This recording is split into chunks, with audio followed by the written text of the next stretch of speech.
Good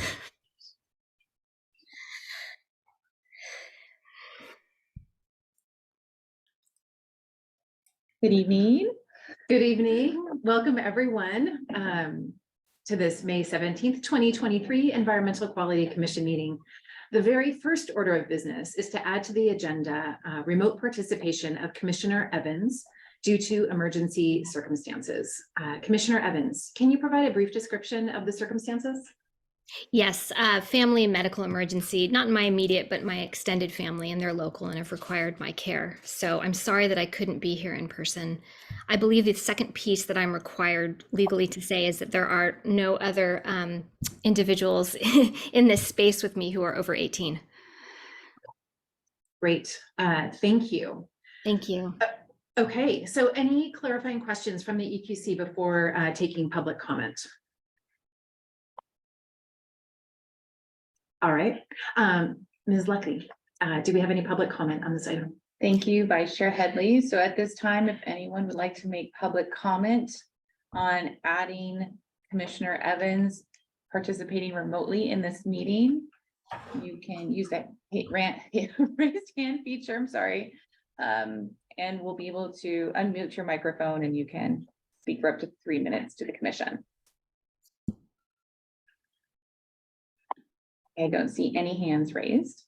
Great, and now it's open for discussion amongst the EQC. Any discussion? I see no discussion. Anyone want to make a motion? A motion to approve. A second? McKenna. Great, thank you. So McKenna, move, Kissel, seconds. Ms. Lucky, could you state the motion and call for a vote? Yes. So the motion is to allow Commissioner Evans to participate remotely in this EQC meeting on May 17th. All those in favor, you can just raise your hand. The motion passes. Great, thank you. Okay, we're glad to have you here, Commissioner Evans. All right, so officially now I'm calling the meeting to order. All right, so this is an in-person and virtual meeting of the Environmental Quality Commission, EQC for short. So we have the commissioners, city staff, and members of the public here. And I'd like to, move to agenda item B, which is the roll call, introducing the staff and EQC members present. So we have Commissioners McKenna, Kissel, Headley, Vice Chair, Lynn, McKenna, Pellegrini, Yopart, and Schmidt, and Evans present remotely. Yeah, and then city staff, Rebecca Lucky and Liz Tapia. All right. Ms. Lucky, would you please provide instructions to the commission and members of the public on how the meeting will proceed? Great, thank you, Vice Chair Headley and members of the Environmental Quality Commission. Welcome to this regular meeting of the Environmental Quality Commission. At this time, if there are any members who are participating remotely and you want to provide public comment after the chair calls for a public comment on an item you wish to speak on, just use the raised hand feature. And I'll have the ability to open up your microphone so you can address the commission for up to 3 minutes. For those members who are using a landline or a cell phone, you just need to press *9 and I'll be able to see your raised virtual hand. Oops, sorry about that. If there is a person who is here in the room, we just need to have them fill out a comment card and return it to one of the staff here. And that concludes my instructions for public participation in this meeting. Return the meeting back to you, Vice Chair Headley. Thank you, Ms. Lucky. All right, so under public comment, the public may address the commission on any subject not listed on the agenda. Each speaker may address the commission once under public comment for a limit of 3 minutes. Please clearly state your name and address or political jurisdiction in which you live. The commission cannot act on items not listed on the agenda, and therefore the commission cannot respond to non-agenda issues brought up under public comment, other than to provide general information. Ms. Lucky, is there any public comment? Thank you, Vice Chair Headley. We do have one member of the public participating remotely and their hand is raised. Great, Lynn Dando. I have unmuted you. You might need to unmute yourself. Great, thank you. Hello, commissioners and staff. My name is Lynn Dando. I live in Menlo Park, serve on the Planning Commission, and I'm speaking as an individual. At the April meeting, Mr. Paz and Commissioner McKenna shared highlights from the Love Our Earth Festival on Earth Day last month, and I just want to add a little bit to what they already shared. So last year, Cheryl Schaff, one of our team members involved with planning last year's event at Flood Park and this year's event at Menlo Atherton High School, presented to the EQC. At that June 2022 meeting, this commission asked, could this event be more regional and collaborative? And this year's event was an emphatic yes. This year, the cities of Menlo Park, Atherton, East Palo Alto, and Palo Alto, in addition to 350 Silicon Valley, Menlo Spark, Actera, and other groups, came together with generous funding and passionate people power to create a true coming together of communities. The event drew over 1,000 attendees, an increase of 150% from last year, who visited more than 100 booths, double last year's number, including more than 30 clean transportation vehicles, 20 plant-based food vendors, and 20 booths providing info on sustainable living, such as clean energy, home electrification, water recycling, waste reduction, and landscape restoration. Local schools and libraries provided kids with opportunities for creative expression. Community-based organizations educated attendees about environmental justice and community resilience, and cities shared resources with residents. A panel of 8 climate experts and local elected officials, including our own mayor, highlighted the urgency of the climate crisis, as well as the impact that local action can have. The movie Motherlode rounded out the day's activities. Finally, crucial to the event's success was the help of about 60 volunteers, and that's double last year's number, the majority of whom were youth from local high schools and middle schools. Many of you here tonight both attended and were deeply involved with planning and executing the event, so you already know how awesome the event was.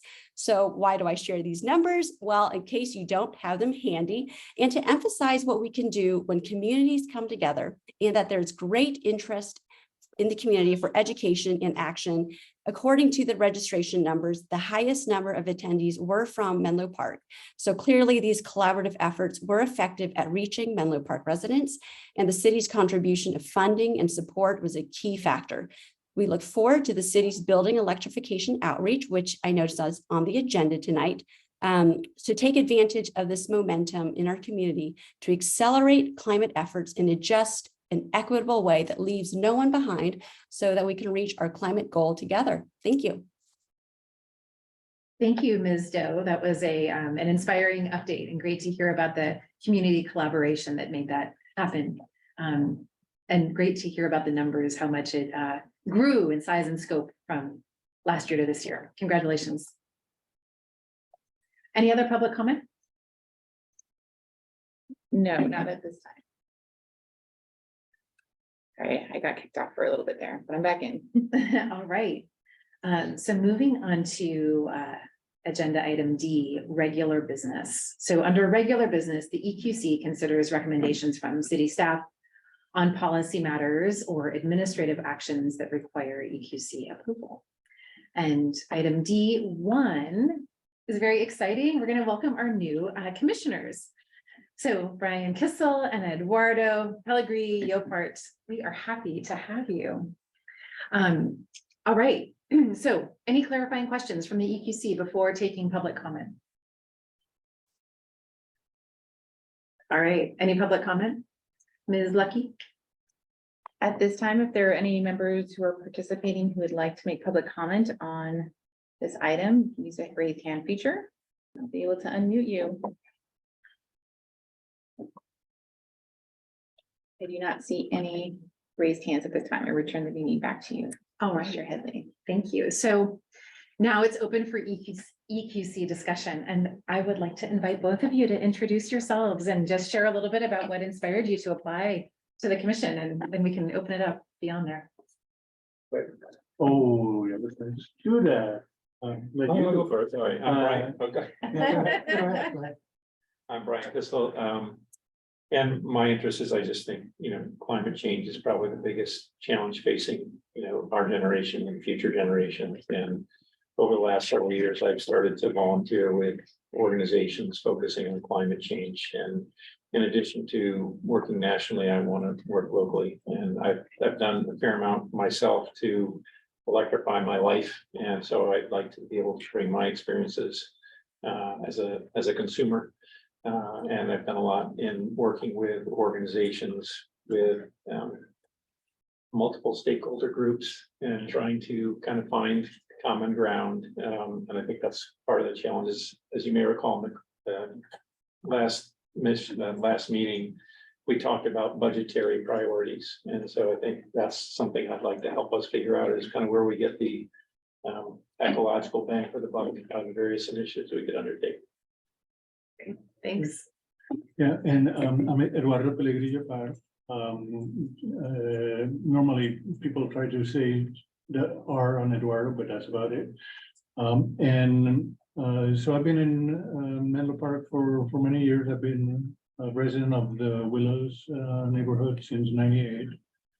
We have two kids that are doing their own things now. One of them is actually very involved in ecological projects of different sorts. I've been very interested in climate change for many years. I think that the first one who brought me into this electrification was my brother, youngest brother, who lives in Madison, Wisconsin, and he actually has had an electric car in there since leaf number 1 and heat pump in Madison, which is a big. So I'm fully electric at home. I'm a techie at heart, a software guy, but I like technology. Anything I can do, I'm interested in helping any way I can. Great. Thank you both. Anybody else want to? Yes. Yeah, I just want to welcome you both. I know that recently getting on this commission has been pretty competitive, and I think that speaks to how we humans are treating our planet and the urgency of doing things differently. And I think it also speaks to just the passion that our community has for doing things better. And so welcome you both, and I know that you'll both be a really good addition to our commission. So thank you. Thank you. Any other comments? Oh, yeah, Commissioner Evans. Thank you. +1 to Commissioner McKenna's comments. A big welcome to both of you, and I look forward to working closely with both of you on climate change related issues. So thank you in advance for all your time and commitment. All right. All right. Do we feel complete with that one? Check it out. All right, moving along to D2, which is where we select a chair and vice chair for this coming cycle. Any clarifying questions from the EQC before taking public comment? Do we have kind of a standard protocol of vice chair rotates to chair and like, I don't know. But what? That's a good question. I'm not aware. Do we have a protocol? There's like an unspoken protocol. Yes, that typically occurring. Okay. Okay. But it's not required. Okay. Makes sense. Any other clarifying questions? All right. Any public comment? So at this time, if there are any members of the public who are attending remotely, we don't have any people in person right now, who would like to make a public comment on selection of a chair and a vice chair for the Environmental Quality Commission, you can use the raise hand feature next to your name, and I'll be able to unmute your microphone and you can speak to the commission for up to 3 minutes.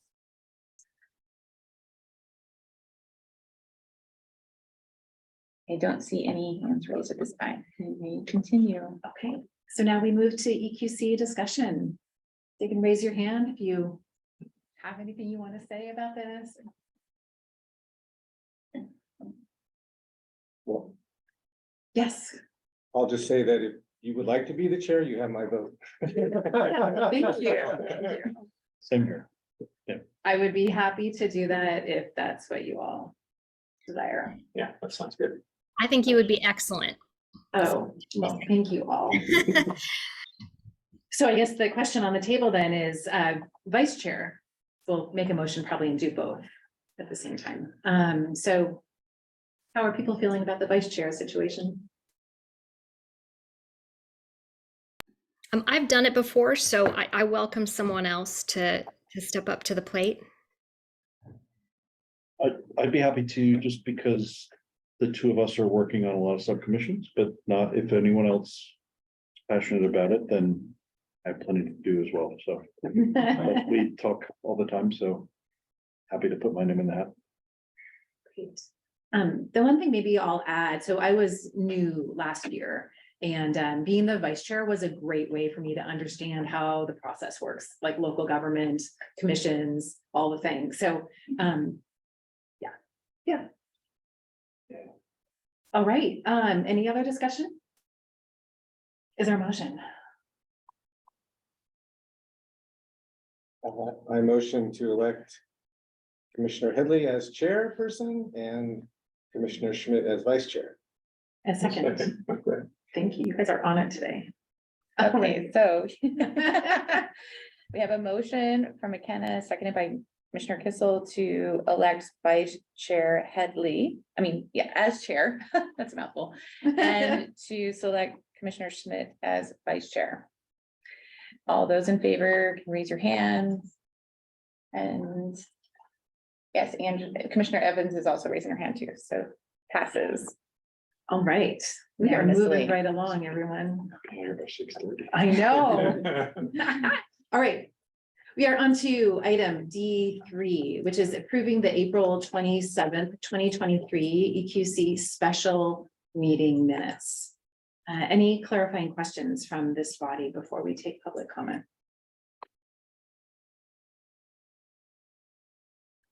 All right, any public comment? So this time, if there's anybody who is in attendance remotely who would like to make a public comment on approving the April Environmental Quality Commission meeting minutes, you can use the raised hand feature. I'll be able to unmute your microphone and speak for up to 3 minutes.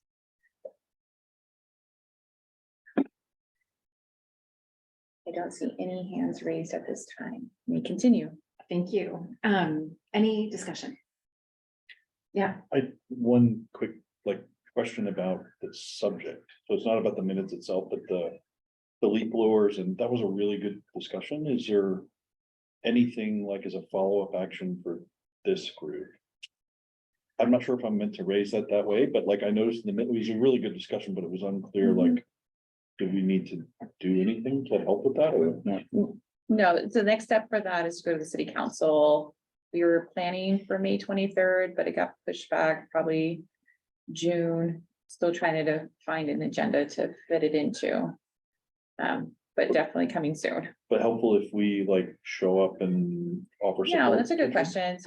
So for a commission decision, usually it's the chair or the vice chair that can kind of repeat the recommendation or advice from the EQC to the city council, at the meeting, before the meeting. So that's when you can represent yourself as a commissioner. Thanks. cool. Any other EQC discussion? If not, is there a motion? And a second? Motion to approve. All right, anybody second? Second. You guys are so. Something.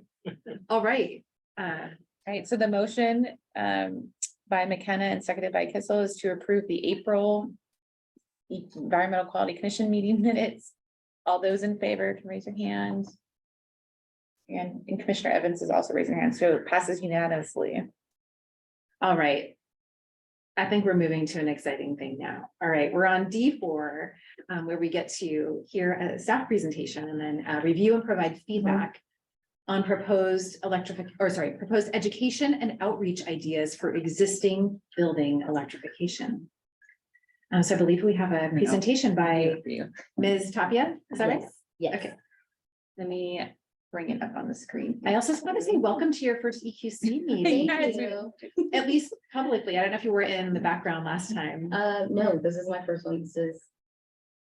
I'm 2 months and 3 days here, so That's yeah. Brand new.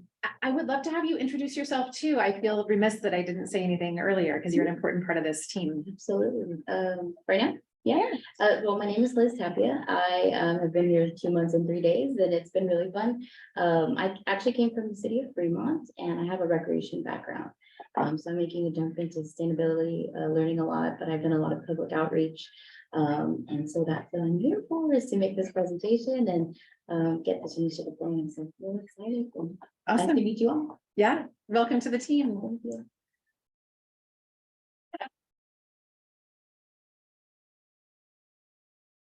Okay, so I'm presenting a public outreach for existing building electrification plan. I'm gonna shut it.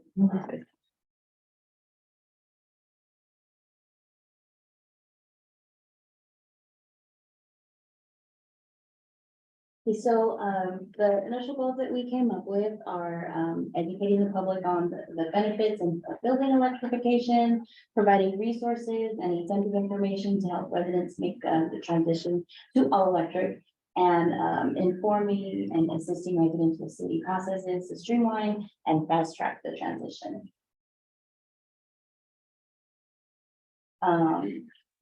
So initially, City Council gave us direction in August 2021 to begin public engagement of building electrification. So to date, we've had many activities, including a survey in November 2021, resolution of support for block power in June 2022, and several events that we advertise, including how to retrofit your home for electrification in November and December of 2021. Join the Building Electrification Conservation, February 2022, Electrify Your Home, January 2023, which was a community collaboration session. Learn about home electrification at Climate Smart San Jose's webinar, which are taking place this month.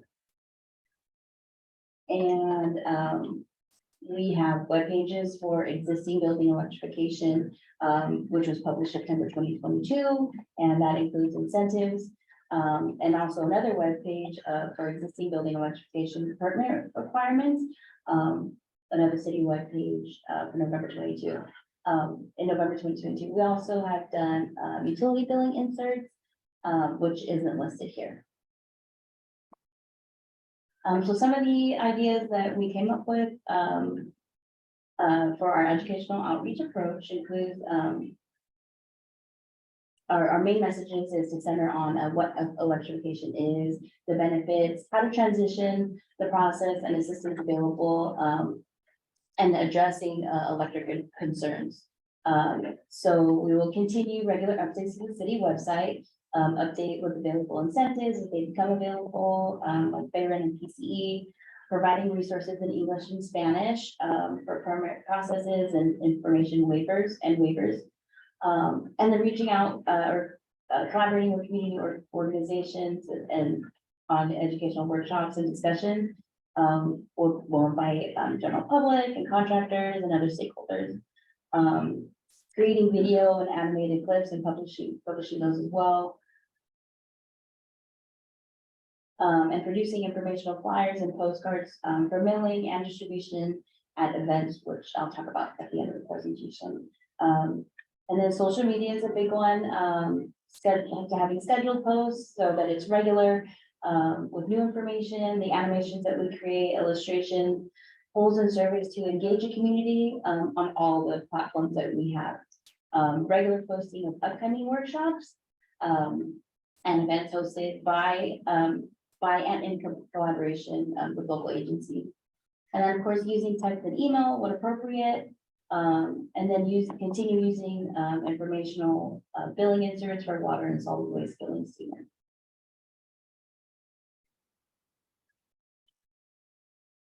So we'd also like to identify how to conduct the outreach in an equitable manner.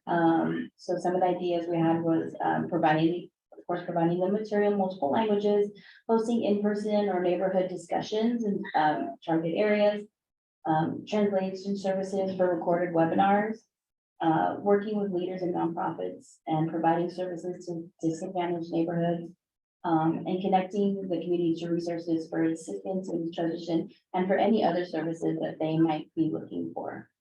And then also explore potential partners, which was identified by the Dispute Group in July 2022, including Menlo Spark, Climate Resiliency Communities like Terra, Boys and Girls Club, school district, religious organizations, fire district, Rotary Club, Chamber of Commerce, NPC Ready, Friends of the Menlo Park Library, Menlo Park climate team, Silicon Valley 360 high school students and environmental clubs, El Concilio and the police department. So I think this is gonna be a big one, presence and tabling information of everything that we're making and gathering, producing at community events, and farmers markets, that target families and households. It will include the flyers, our storyboards, feature hands-on activities, and just to have general discussion and answer questions. And some of the big events that we came up with are our summer camp fair, the egg hunt, Earth Day Festival again, Arbor Day, summer concert, National Night Out, Bellhaven Resource Fair, Halloween Carnival, and Light Up the Season. Other potential opportunities would be induction cooking workshops and loaner programs, tours of electrified homes, and electric displays, including cooktops, fireplaces, and mobile battery backup. So at this time, that's all that we came up with. I'd like to identify the top 3 priorities proposed from this list. And then get any comments or suggestions or feedback. Okay, thank you for that presentation. There's a lot there, Yeah. very exciting. And I can see how your background in recreation would be helpful Yeah. as we do this. Yeah. All right, so any clarifying questions from the EQC before we proceed to public comment? I have one, so just to make sure that was more about, we had a conversation the other day in one of the subcommittees about residential versus commercial electrification. So that felt like it was all geared toward residential. Is that right? Okay, thanks. Thank you for that clarification. I have a similar question. Within residential, we have single residences and multiple tenants in the building, and then we have landowners and renters. Do you have, whose audience are you trying to cover? Are we trying to cover? All of them? I think all of them, yeah, Mhm. all the households, families, disadvantaged. I mean, I know there's a lot of multifamily home, housing opportunities as well. Okay, Yeah, I don't know what the process is, so I have follow-up questions, but yeah, well, this is for clarifying, and then we'll take public comment, and then we'll be able to get into a large so discussion. this is clarifying. Yeah, the what I presentation. spoke about, yeah. Okay. Yeah, so these questions are very Thank you. helpful. The question that I have is, I'm curious how what we're doing around outreach might connect with the upcoming study session around reach codes that will be happening with the city council. Oh, and I see your hand. So is this connected or not, or? if so, how? So right now, and I have an update later in the meeting about the Reach Code study session, but right now we're just focusing on the general education and outreach, like how do we let people know how to transition or let them know about the incentives available, and how do we get in front of them and kind of give them the information that they need to make, good decisions. Okay, And find the right resources. great. Commissioner Evans. Thank you. My question plays off yours, Commissioner Headley's, to some extent. Is there yet a proposed timeline or even a rough timeline about when some of these pieces might occur? I know the summer is quickly upon us. Do we know that? Yeah, the idea is to hear some of your feedback and ideas and get to work on kind of what we can do immediately and kind of what we need to plan out, like the animation videos and things might take a little bit of time. We can also come show them to the EQC before we kind of release them to get your feedback of, like, does this work or so yeah, there's definitely some pieces that can be done in the short term and then kind of going through the steps to get to the other parts of it. But I think scheduling, like even the tabling events. Because one thing I did notice, like with the gardening equipment, it was pretty, effective to talk about at least one thing with people at like a couple of different various locations or at events. So I think that's something that we can just kind of continue to plan over the year. Great. But if you have ideas, like, so I guess, so sorry. Yeah. or Chair Headley now. But I mean, if you have ideas on like hands-on, like what kind of demonstration things we could do, or like games, like we would be totally open to that. To try to make heat pumps fun. Awesome. So any other clarifying questions? All right, any public comment? So at this time, if there are any members who are participating remotely that would like to make public comment on existing building electrification outreach and education, you can use the raise hand feature next to your name. I'll be able to unmute you. You'll be able to address the commission for up to 3 minutes with your public comment. I don't see any hands raised at this time. Continue. All right, so now we are open for a broader discussion, I guess with the hope of coming up with the top 3 priorities. Is that right? But we can have a wide ranging discussion then. Yes, please. Yeah, so I guess my first question would be about the audiences that we're trying to reach through, and I would be very interested in what do we know about the penetration of electrification on different audiences. I mean, my initial guess would be that we're much better about getting individual homeowners that have a single house converted to electrification, and the message for them, it seems to me, would be very different than trying to get an absent landowner, owner of a property to do it, because you have to identify who that person is, and then in a multi-tenant building, and sorry if I'm not using the right terminology for all of that, but I know that there are challenges on each one of those. It seems to me that the way to reach and the message to each one of those is probably going to be slightly different or very different. Yeah. And I guess my first question would be, do we know how effective are we in getting electrification for each one of those? This is separate from the other question about commercial versus residential, but somewhat related. I mean, education and outreach, we've estimated could help, convert 10% of like any sector. So like if you're giving information out, about incentives or like how to do it, generally you'll like out of the entire population, you'll get like 10 to 15% of people who will react to that information and do something with it. We can piece out some components like for commercial, for multifamily or apartment condos. So our bill inserts, there's specific bills that go to multifamily, commercial customers. And so we can tailor messages specifically for them versus everybody else. Generally, kind of most of our outreach has just been very broad.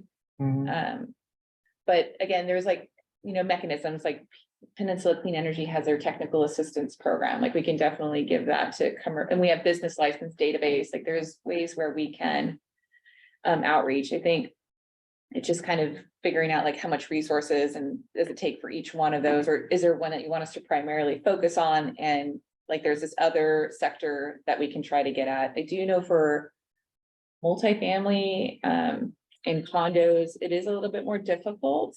I think the workforce too isn't quite there. I know Commissioner Evans has some experience with that as well. It's a tough one to crack, but again, I think we want to make sure that they have the resources or incentives available. We don't want to introduce something and then kind of not really have anything for them to get either financially or through technical assistance. Thank you for that. Commissioner Evans. Yeah, I'll respond to Eduardo's comment, and then I had a few comments of my own. Thank you for the presentation. It was very helpful. Yes, I mean, there are a number of incentives and programs that address multifamily, both for landlords and for renters, actually.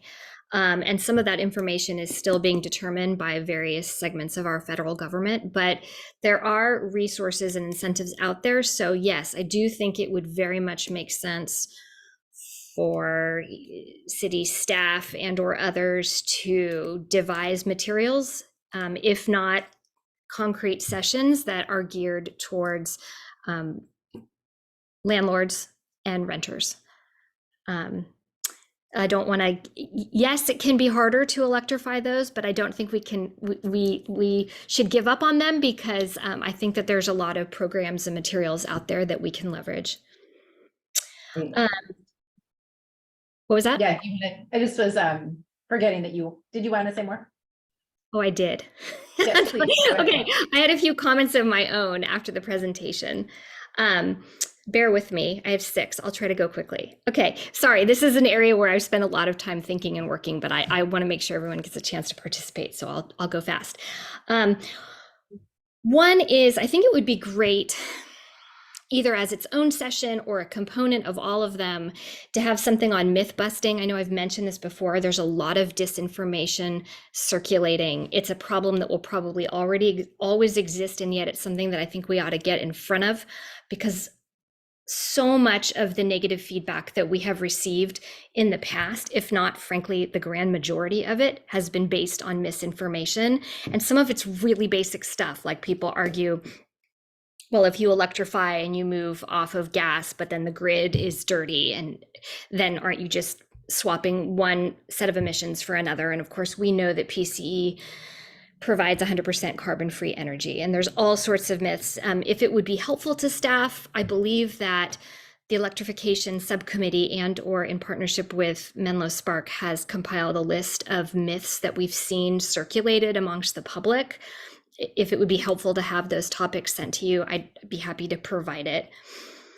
In no particular order, another one was, yes, you mentioned on one of your pages religious organizations, and yes, I will say we continue to hear that, especially in our Belhaven community, that it's really important to develop that trust, and that oftentimes churches, houses of worship, getting those leaders on board and working with them to disseminate information to their public can be a very effective way to go about getting the information that those folks need, so that it's delivered in a way that feels appropriate and meaningful to them.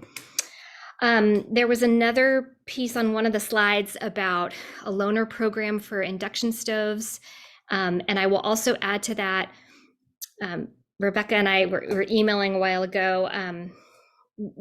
There could also be, the city of Portola Valley has a loaner program with a portable mobile battery backup. I think the brand that they have is Yeti, but there's a number of different ones on the market, and it enables you to plug various appliances in them and then recharge with portable solar panels. And they're not as robust as wall batteries, but they're much less expensive. We could also provide those on a loaner basis and/or in some of the presentations that you do. And eventually, hopefully, the city might consider making those available full-time, especially before winter storms or summer brownouts, for folks to rent out, perhaps in the library. For animated videos, I love that idea. I wonder if, to save staff time, that there's material already out there that you could leverage so that you're not reinventing the wheel on that.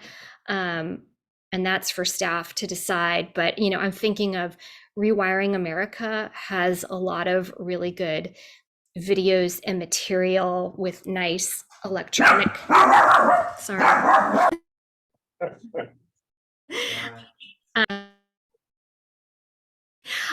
with a lot of electronic graphics on it that could be ready to use if staff felt comfortable doing that. And then you mentioned fun. So speaking of Rewiring America, they have this cartoon, and they call it, and it's going to sound cheesy, but it actually resonated for me. It's called Mr. Heat Pump. Cool is his middle name. So, haha, because with heat pump HVAC, you get cooling and heating, and it is educational in that sense too. That helps people understand that one of the benefits of the heat pump HVACs is that if you didn't have air conditioning before, now you will, and it'll help you in the heat waves. I'll stop there.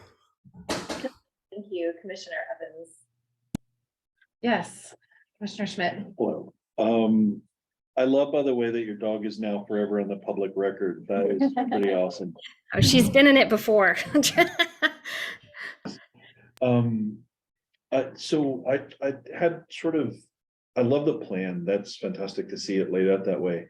But to the point about audiences, there was a parallel question around metrics. Well, I guess a good way to say that is to have the outreach, but with more of a metrics-based piece to it as well. Because we're such a small city, you know, getting a sense of how many commercial buildings are there in the city? How many multifamily, how many single-family residents? And treating it a little bit like a completion type thing. To say, okay, well, we have, I don't know, I'm just gonna make this up, but 300 commercial buildings in Menlo Park. And we know that 100 of them are fully electrified and we've got 200 more to go. And if we could start a parallel thing, not slowing down any of the outreach, but start a parallel metrics-based piece to that, it really changes the nature of the outreach the closer we get to the goal. And it creates this powerful metric to be able to send back to city council as well, to help them nudge us toward the final goal. So I think, and I think there'll be people who'd be willing to help with that, to not pull on staff time. One person being potentially ex-chair Cabot, because we could ask him, what does it really mean? Or if this resource exists in Angela, I don't know. What does it mean to be 100% electrified in a commercial building? What does it mean to be 100% electrified in a residential space? And then starting to figure out a way to kind of gather that data. So that's one request, that in parallel to the push plan, if we could have data coming back in, it's a really powerful hand in glove mechanism. And then the second piece that I wanted to ask is particularly in Belhaven, I don't know how strongly this is a part of the environmental justice element, but I know like tomorrow, I can never remember what it's called, but the CRC meeting is happening tomorrow. And they're talking about the environmental justice. It said basically city staff will be there to talk about the EJ element. And I just don't know how joined up this outreach is with that, but I think it's getting in front of the Belhaven community pretty regularly. It's even happening tomorrow. It's CCT. What is it? Yeah, CCCT. CCCT, which is a conglomeration of all the Belhaven oriented nonprofits. So just maybe a request is, if it's not tightly linked to EJ as like a top 3 priority, I think that's how we get them on board. And whoever's going to be there tomorrow, I mean, we can also see if they mention it. So just to. Well, following up on that, we might want to check in with Block Tower, because they do have a goal of 10,000 units of all electrification across commercial, city buildings, residential buildings. So they may have that data as the target, and they may also know what percentage of them are already converted and how you define converted. Yeah, it'd be good to just know like how many buildings are there that we're targeting. I mean, if we know that, that'd be great, but that turns into a very data-driven discussion around outreach. I'd like to second that, not that there was a motion, but having more data about where we're at will help us decide where to focus. Because if all the commercial buildings get taken care of, then we know we need to go after residential, or vice versa. And I also think it's nice to be able to celebrate the progress that we're making, because this whole thing can be kind of a slog, and climate change can be a bit of a downer. So to find opportunities to celebrate for me is, I think, essential for my well-being. And maybe we could use it to lift everybody up and encourage more activity. I had a few other comments. I know we haven't gotten to the priorities.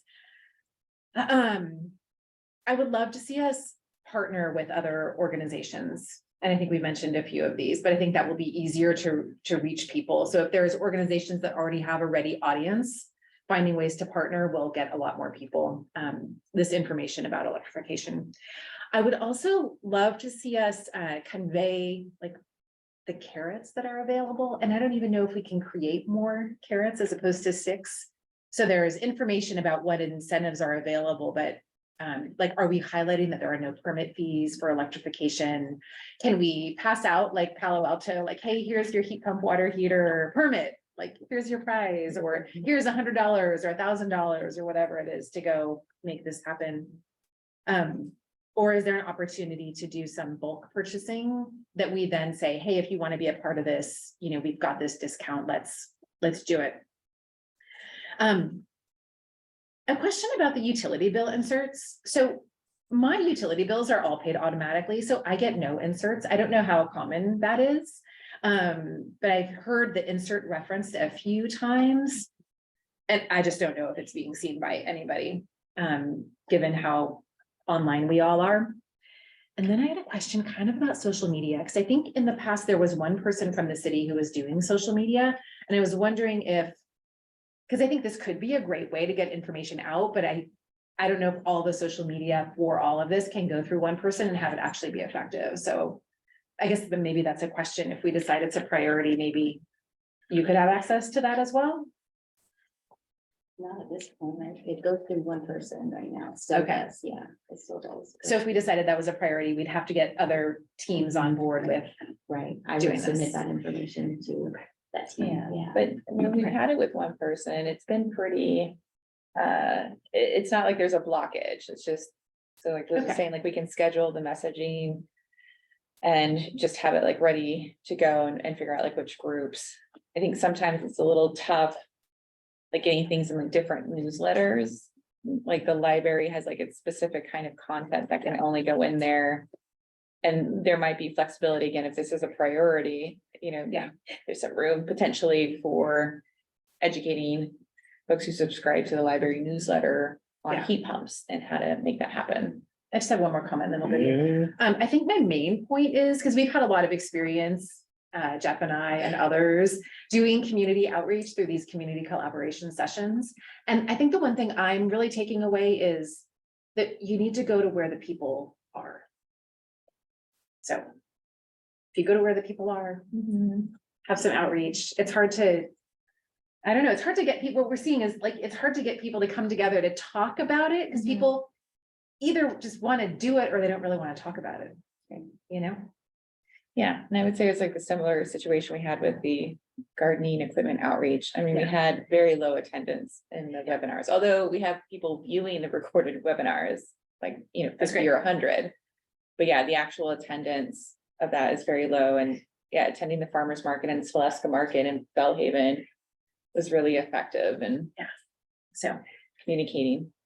Yeah, well, I was gonna say something really similar though, is that I think what we could do is, with the outreach, sorry, the context is, so as part of the outreach committee, but then also as private citizens, we started this session, and it became more for us as private citizens, to just share topics, around this stuff. So we've done 5 of them or 6 of 5 them. topics, 7 sessions. Yeah. Mhm. But they're really great. They're free ranging, some align with city priorities, some are a little more just general information. But the thing that's been great that I think we could take away was, as part of each one of those, we went to, I don't know, like 12 or 15 different organizations like Actera, Menlo Spark, CRC, and we asked them to publish it in their newsletters. City council members. Jen and Betsy's do these newsletters, and it really, that's how we started to get the word out. And obviously there was some uptake, but it was this idea of, it's a network effect. So they have some people who they send it out to, and we never asked them what their total distribution list is, but it was bigger than just our little email list. So if there's items in the outreach that we want to amplify through that network, I think people are more than happy to pick it up and kind of get it to their audiences as well. So I would vote for a distribution model similar to that, city owned, like the owned channels, but then also the amplification. And like in Menlo and the Oh, yeah. Almanac. Linda's been great Yeah, in Menlo. I think that really makes a difference. I agree. And Cameron from the Almanac was at the last session we just did, and I think she doesn't always attend them in person, but I think they're always open to picking them up, and you guys have a better relationship than we do with them, but there's just lots of ways to sort of amplify, I think. Yeah. So, And the partnering. Yeah, So with respect to priorities, I guess I would ask a question, is our objective, or what's the relative importance of awareness versus conversion? So I think we ought to take a serious look at who we think is going to convert. We can message to a lot of people who are never going to convert. Yes. Or we can either look at our historical data or what we believe to be the case and target people who are going to convert. And if we're gonna go for conversion as opposed to awareness, then I think we really need to dig deep on who's going to convert. And so, for example, I belong to this home electrifiers group on next door. They are primed. And so the people who are on that are talking all the time about home electrification, answering questions, offering to have people come to their homes and see it. So there are probably these cohorts of folks who are close to converting. And the message to them will be different, but the probability of success is probably much higher. So that's one cohort we could serve. The other is people aren't even aware. And I just don't know now, without having done the research, like, oh, and I know, I'm trying to remember what it was I read. I think it was coming out of some mental health organization where there were various cohorts. Oh, no, it was the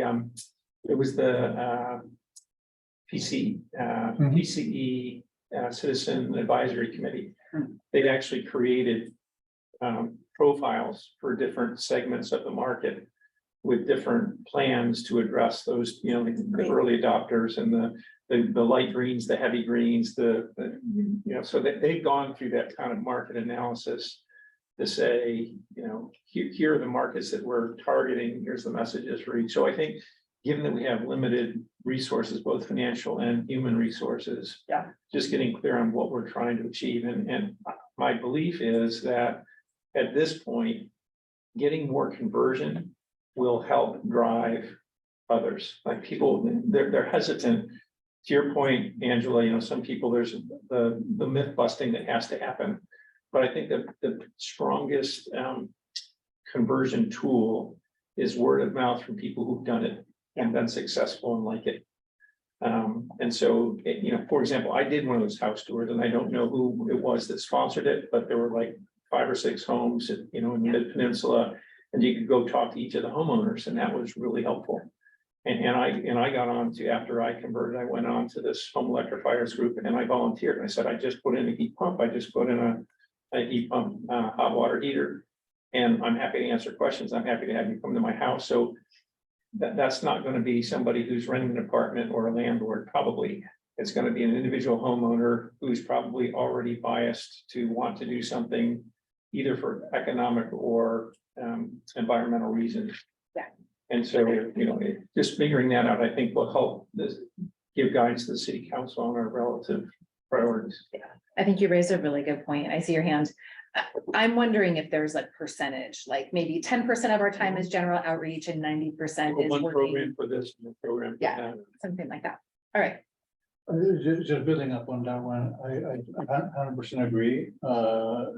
With the NEM 2 deadline, there was a lot of interest on solar panels. And I had done some work on that, and I literally presented the same material I had to 12 different neighbors. And I think, I know for a fact that a number of those converted, and it was the right material for the right audience. So I 100% agree on that one. On the other side, not other side, but complementing to that one is the different markets. And I know nothing about renters. And I don't know how to reach landlords, and I don't know how to get buildings that are under a rental agreement to convert to electrification. I don't know what's needed to make that successful. On the perspective of return of investment, I also don't know how important that market is. My guess is that in a place like Bellhaven, that's going to be very high. It is for But hot I- water heaters, it's not as clear for heating. So I did the math, and the payback on electric hot water heater over gas at our current gas rates, it's a clear economic win, especially with the incentives that are available now. For heat pump furnaces, it's not clear. It's more like, okay, you're doing the right thing. Your costs are not going to go up, and if gas costs go up, you're going to be better off. But it's going to be a long payback. And so if you want to go to a property owner, you should probably be pitching hot water heaters and not furnaces. So I think that's the kind of like market segmentation we Right, could do. no, I agree. One, one quick thought as well to connect some of the dots is, we had the chance to spend some time with a member of city council and talking about a couple of different things. And it was brought up around case studies. So just to build on that idea, case studies on the city website are super powerful. Yeah. And, you know, I think that there've been requests for that, not through this commission, but through different Yeah, as city activities. council. Yeah, at city council. So that's just one thing that feels very aligned with maybe where city council would want to see that. The other thing two other things actually. One, I'd mentioned that if you're interested, Actera runs an EV ambassador program, which is exactly what Commissioner Kissel's talking about, where they get people who've gone through the journey, they bring them in. I think, and I'd be happy to connect you with Lauren, the exec director there, who I think they could give you a lot of really great lessons learned on how they run that program, and it could be a cut and paste type thing. Not that I'm proposing we kick up a different program, but there's a ton of lessons there because I think they've been doing it for a while. I did that before I bought an EV, and so. Yeah. People who own It EVs, helps. they post and say, come and drive my car. I mean, it's Yeah. great. Yeah. Totally. And that's the so I don't know who talked about trust, but I think trust is an important thing because the vendors will say anything, and I think rightfully so, a lot of consumers are skeptical. But when they hear it from other homeowners, other renters, other neighbors, or the city, it's much more credible. And so I think we need to figure out how to play into what are the sources of trust, whether it's Actera or Menlo Spark or your neighbors. I think that's an important thing. One other thing, and I don't know that I'm sure it's not the purview of the city or our group, but I would advocate we need to find ways, especially if we're going after the LMI disadvantaged communities, is What is getting LMI? low to medium income. We need to get ways to get the incentives transferred to the vendor at the point of sale, Mhm. as opposed to waiting for the rebates to come in. And I'll give you an example. I did my heat pump hot water heater with Sunwork. And they were able to take the Bayren and PCE rebate off the purchase price. So I didn't have to pay like $5,000 upfront and wait to get the incentives. For me, I could have done it. But I think for a lot of lower income families, they can't afford that upfront cost. Yeah. PCE actually has a program with EVs now with certain dealerships. Where if you go to that dealership, they take it off the purchase price as opposed to wait for you to apply. So I would encourage us to find out ways if we can encourage vendors to work with the incentive providers like Bayren and PCE to do those purchase price, point of sale adjustments upfront. That's going to allow us to get into the lower income communities. Thank you. Yes, Commissioner Evans. Thank you. Yeah, I was just going to say, my understanding is that Commissioner Kissel, I like your idea of doing point of sale with PCE and Bayron. My understanding of some of the federal incentives for LMI that are about to roll out are expected to be point of sale, especially for renters. And last I heard, the federal agencies, departments that are tasked with rolling out those funds and how they're going to work, those details are still being determined. But I think that's good news, is that some of those will be point of sale. The other thing I was going to say is, you mentioned about perhaps the numbers don't line up for HVAC, a long payback period, but I think it's important to emphasize in our outreach to the community that the proposal for reach codes that seem to be on the table right now are at replacement. And so the idea is, unless there's early adopters and folks who really want to get a jump start on it, which, myself, I just replaced my water heater before the end of its useful life. But for most folks, the proposal is, when your HVAC system or your water heater dies and you have to replace it anyways, you should go electric. At which point, you're no longer necessarily amortizing the whole capital costs of that initial installation, because they were going to have to replace the appliance anyways. And I know that the climate team, the Menlo Park climate team, put together a petition that laid out for most customers. I then believe it was for single family homes, and Commissioner McKenna, you can probably remember these numbers even better since you're on the climate team. And it laid out with the incentives, it should actually cost a lot less for the single family homeowner to do an electric heat pump HVAC system than to replace gas with gas. Again, at replacement, end of life. I believe that may be true with incentives, but without incentives. With incentives, yes, absolutely. The incentives are, We're telling yes. people that we're not being truthful. No, you're absolutely right. You have to have those incentives. Thankfully, the incentives now are robust, and they're robust enough that for most homes, the numbers show that it will be less expensive to do the heat. There's always going to be exceptions, but less expensive to do the heat pump HVAC. Can I offer a summary of what I'm hearing? Like, this seems to have the most energy, and you all can tell me if this is accurate, and I'm glad you're taking good notes. All right. So I'm hearing a lot of energy around this market segmentation and data, like who are we talking to and where are they at so that we can figure out the right messages. The second piece seems to be around the ambassadors and the recent converters that can be case studies that are willing to go out and talk to their friends and put something online, and maybe the city can host some of this information, and maybe we jump on some of these other like the home tour things and get more people involved in that. And then the third piece was the partnerships. That's what I was feeling. Yeah, did I miss anything important? Well, and it's sort of to build on that, maybe some subsegments of the partnership where social is important, social media is important, Yep. but amplified through that Yes. partner network. The EJ alignment with Bellhaven, because that's about partnerships. They can help carry them. It's not you on a bicycle anymore. It's them like canvassing and doing all the other stuff, I think.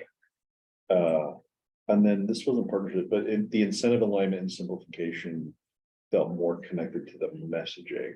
Because I feel like it's sort of this idea of like, let's make sure our story is really rock solid. Yeah. Before we segment it, and then Like, how do you Pressure. actually do it? pressure test it, yeah, because I feel like if you go out there with anything that feels not credible. Not saying we're gonna do Yeah. that, but like it feels like we have to pressure test it. Well, I feel like there's the financial piece that we need to pressure test that a lot of people have resistance around.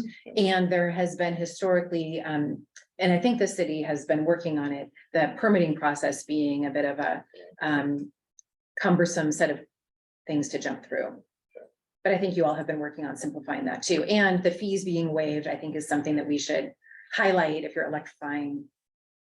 But I think, so if there were 4 things, maybe that's the 4th is Yeah. making sure what we're talking about actually is better. One really quick question for Commissioner Evans is, does it feel like, would Block Power have the inventory we were talking about, Angela? The idea of like, here's a total number of, I don't know, single family homes in Menlo Park, here's the total number of multifamily, here's the number of commercial building. Would that sit with Block Power, or is there a different way to get that?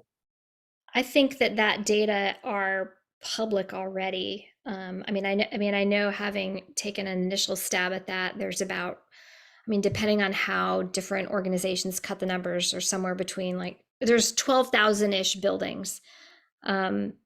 And I'd have to go back to those original sources. Some were at the city level, some were at the county level, and they were just publicly accessible. I was able to find them by some basic Googles.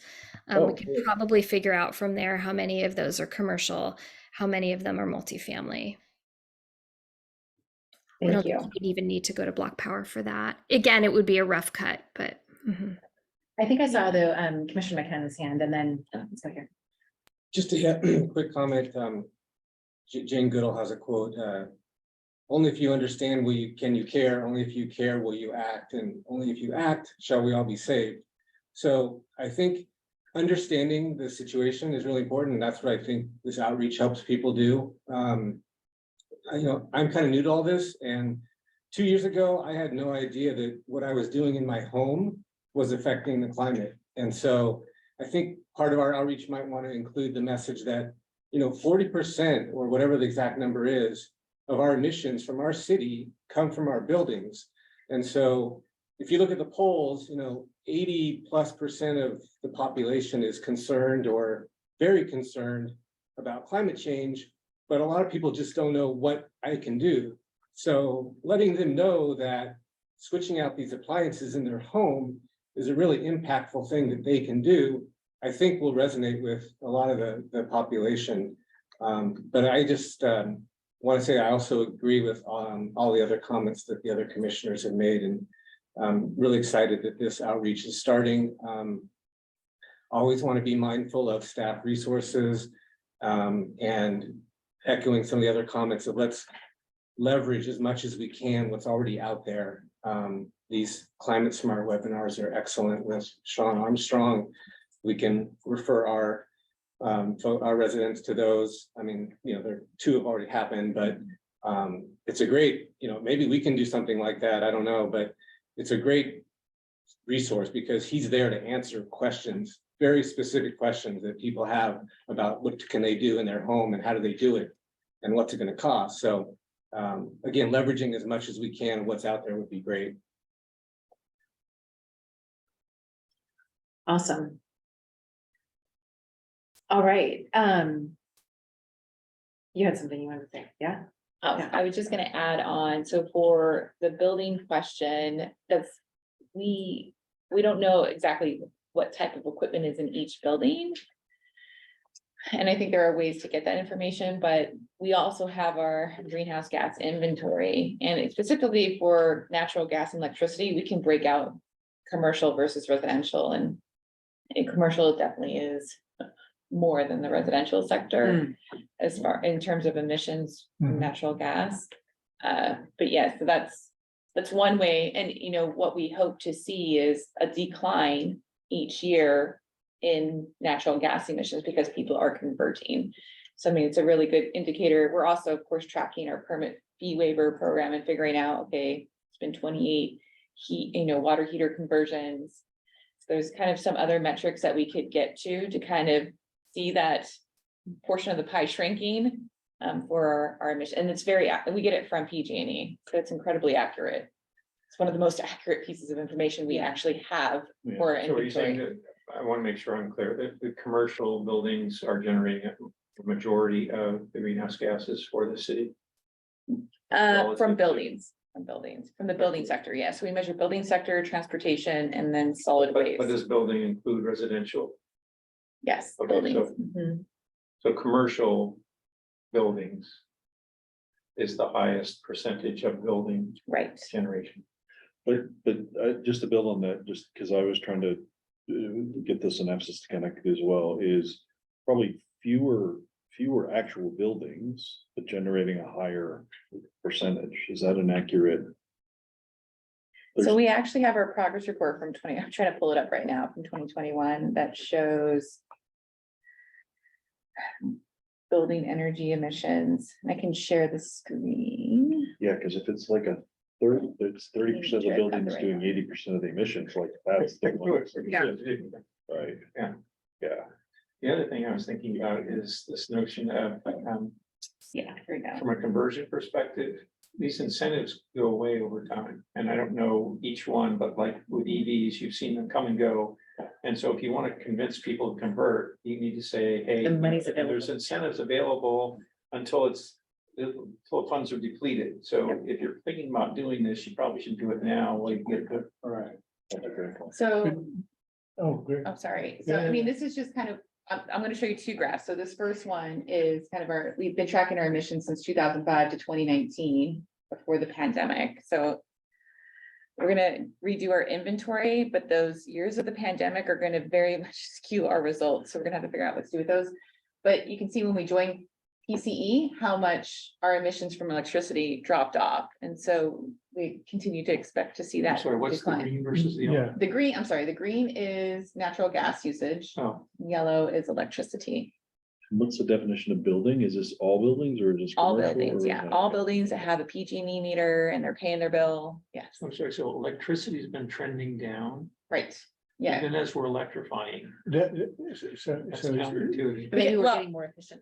I'm sorry, it's the greenhouse gas emissions Oh, from the okay. electricity.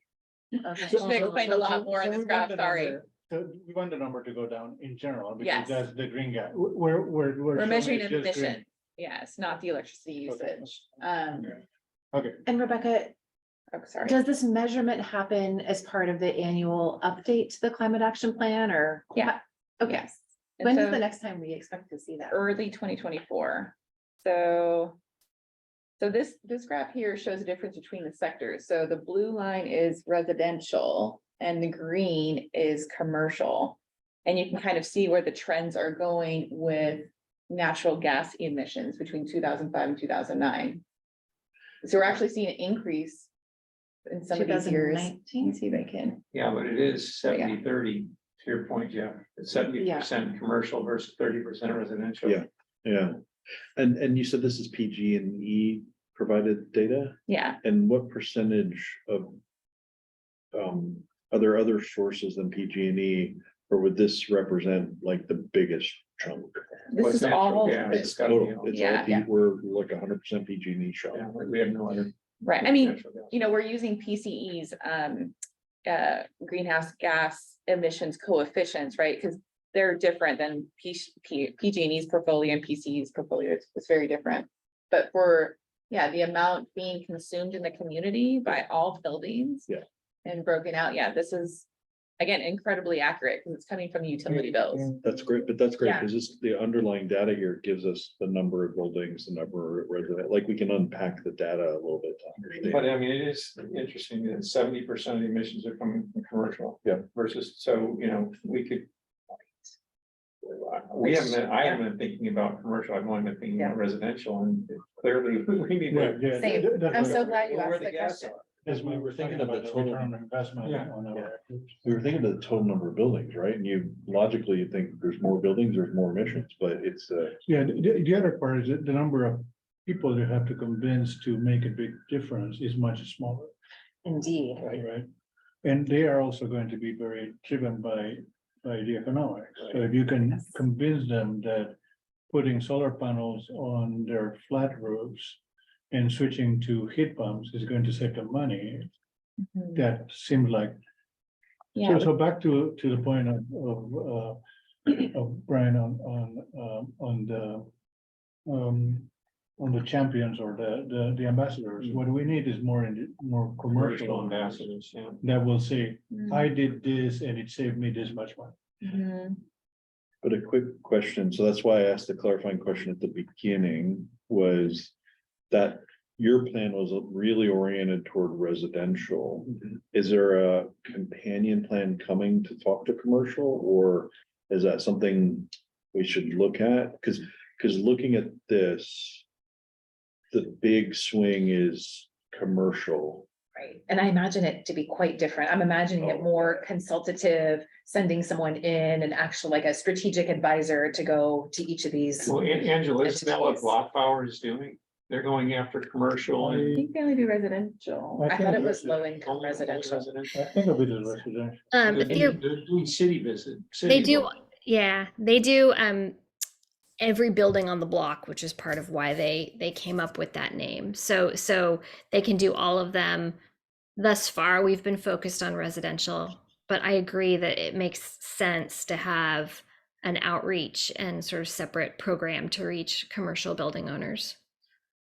To Nancy's point, you know, I don't know if everybody saw the news item about Palo Alto and the restaurateur who said, or there's this controversy, if you make me convert to, you know, I'm not gonna bring my restaurant to Palo Alto. Cooking with gas versus electric. Yeah, and I can't remember, I don't remember the I specifics, kind but of like, remember Yeah, I something. remember. it'll definitely be a more targeted, like incentive-based thing for some people, for commercial, I think. Yeah, Yeah. you have to address their specific needs. I'd like to pause us all for a second and just check in with you all, staff, because I think we've taken this conversation in a completely different direction than you all anticipated.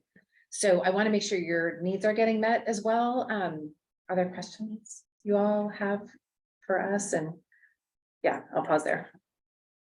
So yeah, the point about the different sectors and like who can convert, you know, I started writing some notes down because there, even if we just, I mean, had a priority to focus on commercial because they are the largest sector, I think there's still that element of equity and wanting to convert the low to moderate income folks, because they would be the last folks to typically convert and then pay all of that natural gas infrastructure that's left while everyone else is converted. So yeah, I think, and I think for us too, we might need to go through the list on like, how can we partner, not only with nonprofits, but PCE, because they do have technical assistance for commercial. I think they're trying to start up a hotline where people can call as well. And so where we can kind of tick off the boxes that they're doing, and then like, where do we kind of fill in the other gaps is kind of where we can potentially go. And then I was also, thinking of people with solar, I don't think still realize they can maximize their solar use on, so I was talking to somebody at Celestica Market and they're, thinking like, should I convert to electric equipment? I was like, oh yeah, you definitely should. Yeah. But they're also kind of not certain about all the incentives available. Well, that's a So good point, though, if you talk about, how are we gonna drive conversion, right? So make them aware of the economics, make them aware of the health benefits. But also, if you already have solar, right, those people should be like first in line. to Yeah. Convert to electric if they're not already. But maybe, can I build on what you said? Because I learned this from Tom's session, and I actually think it's a really important consideration, because while our intent is really good with commercial, Rebecca said it is sort of a kind of a natural comment, but if I understand it correctly, if Bellhaven is the last to convert, let me say it that way, then their natural gas rates go through the roof because the utility still has to recover their costs for their infrastructure. So maybe figuring out a way for LMI to be faster than commercial, because you don't want everybody to convert, and then Bellhaven residents are left with these astronomical bills. Yeah. So like, that's just a data point for all of us to keep in our mind, and you said it because you're living it, but I think it's good to have it top of mind, and so maybe we could focus on, LMI, yeah, and then the people who are likely to convert, maybe top 2 segments, and maybe commercial. yeah, commercial That's what I feels said, like, it's three. because we don't want people to be punished for pushing commercial to go first, right? I mean, because natural gas rates. Yeah, I mean, there needs to be, a shift that's substantial for those rates to start to be Okay. felt. So there's a bit of time.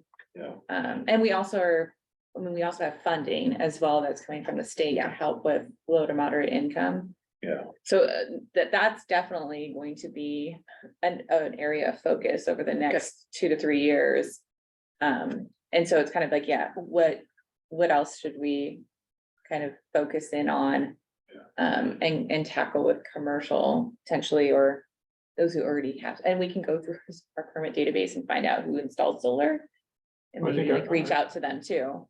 I think our next session is gonna be about the subcommittees. I'm happy to be part of the subcommittee that's trying to figure out who are these target segments and the metrics and the incentives and. Do we need to take a vote on this, or is it more information for you all? Like, do you have the information you need? We do, yeah, unless you kind of wanna, Well, but they were asking. let for city the top council know three like what you priorities. think your I top don't think we gave them, I mean, we've targeted 3 cohorts, Segments, yeah, but we haven't said, and so go do these things. So, no. No, but and I don't think we're gonna answer that today here now. no, it's a big question. Yeah, I think like a next step for us to come back and kind of noodle through some of these items. And just give like kind of maybe an info presentation update on like, okay, here's what we're thinking. This is what the city's role could be, and here's where the other partner roles could be. Yeah, I can see that. I feel like digesting this, doing the market segmentation piece and figuring out like, where are we gonna get the most bang for our buck, or where do we need to focus because of an equity issue? And then coming back with the things that you recommend doing in those particular segments and how we might help feels useful. Yeah, Okay, let's go to We have Eduardo, one, and then, Angela. oh, thank you for keeping an eye. It's so hard to see. Thank you. Fishing her. Yes, thank you. Okay.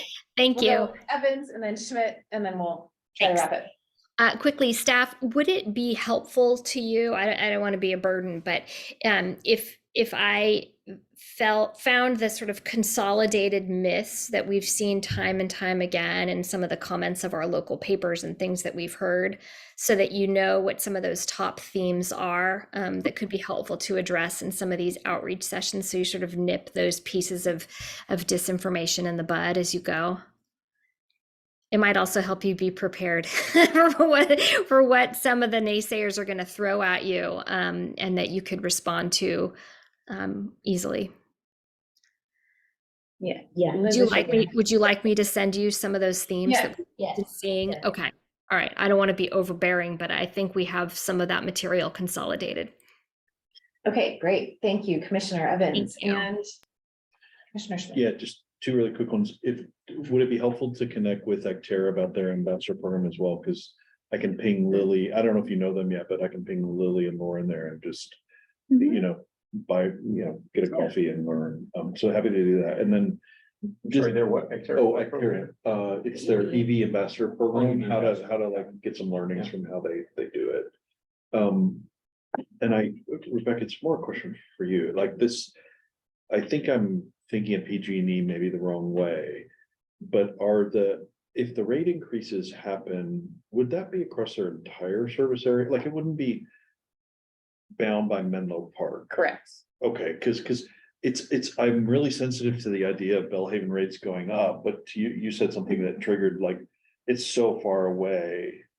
Because I guess the rate increases would be spread across their entire service area, that Bellhaven is unlikely to see higher rates. Yeah. So the entire state is, whoever is shifting away from natural gas and how quickly that's happening, First mover, right? which is why we want to capture Yeah, them in the next few years. yeah, that's good. Okay. All right. All right. Liz, how are you feeling? Good. Overwhelmed? No, I would be overwhelmed if have I 2 was you. pages of notes, so, but, we're good, yeah. This is helpful, and then what Commissioner Evans is gonna send, and, yeah. I think we have a good direction, I could, like you said, move through it and we'll come back. Great. We're excited that you're here and that you're I'm excited to be here. doing all this outreach. And clearly you have a lot of really passionate people around this table and on the Zoom ready to jump in and help in any way necessary in all these partner organizations as well. Yes. It looks like the summer concerts are kind of the first sort of events that are coming up, so maybe it just starts with some sort of pilot outreach, just have a table at the event and have some information there and just listen to people and answer questions they might have, and that might help guide what the ultimate outreach program looks like as well. I love that idea. And I would add farmers markets because this is the exciting time of the year with all the stone fruit coming in and lots of people are going. I Yeah, think you'd hopefully- get a lot of people that would help volunteer to sit at those tables. Yeah. All right, can we move on? Just that hopefully that wasn't interpreted as like, don't do, I think that's a really great point. Like, even though we're gonna refine the plan, like, keep going, I Yeah. think, until we Yeah. get a little more targeted. Yeah, I think it's gonna give a little bit of time because we developed storyboards and the case studies. I think we can pull some from San Mateo County, because I know the county's done some case studies. I think, and then maybe lining up some of our folks that have done conversions to come along with us and answer. I was thinking of having a contractor as well, just to answer on the fly questions, because when I was doing the garden Yeah, that'd be great. equipment, people were asking about building electrification and telling me about pricing and things they would need to do. And luckily I did have a contractor stand behind me.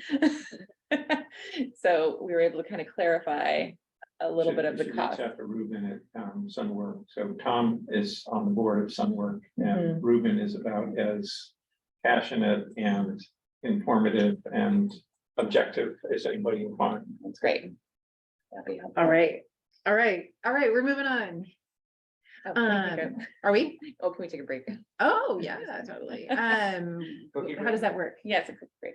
So we just let everybody know online that we're taking a like a 5-minute break. 5-minute break? And All right. We'll resume at 7:30. Great. Perfect. I'll show you because I'm gonna go there. Not that way. Hang on. So we're not in business right now, we're in a break. We're in a break. Yeah. Until Sunday. I'm still trying to balance the talking without not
Yeah. All right, welcome back to the meeting. We're on agenda item number D5.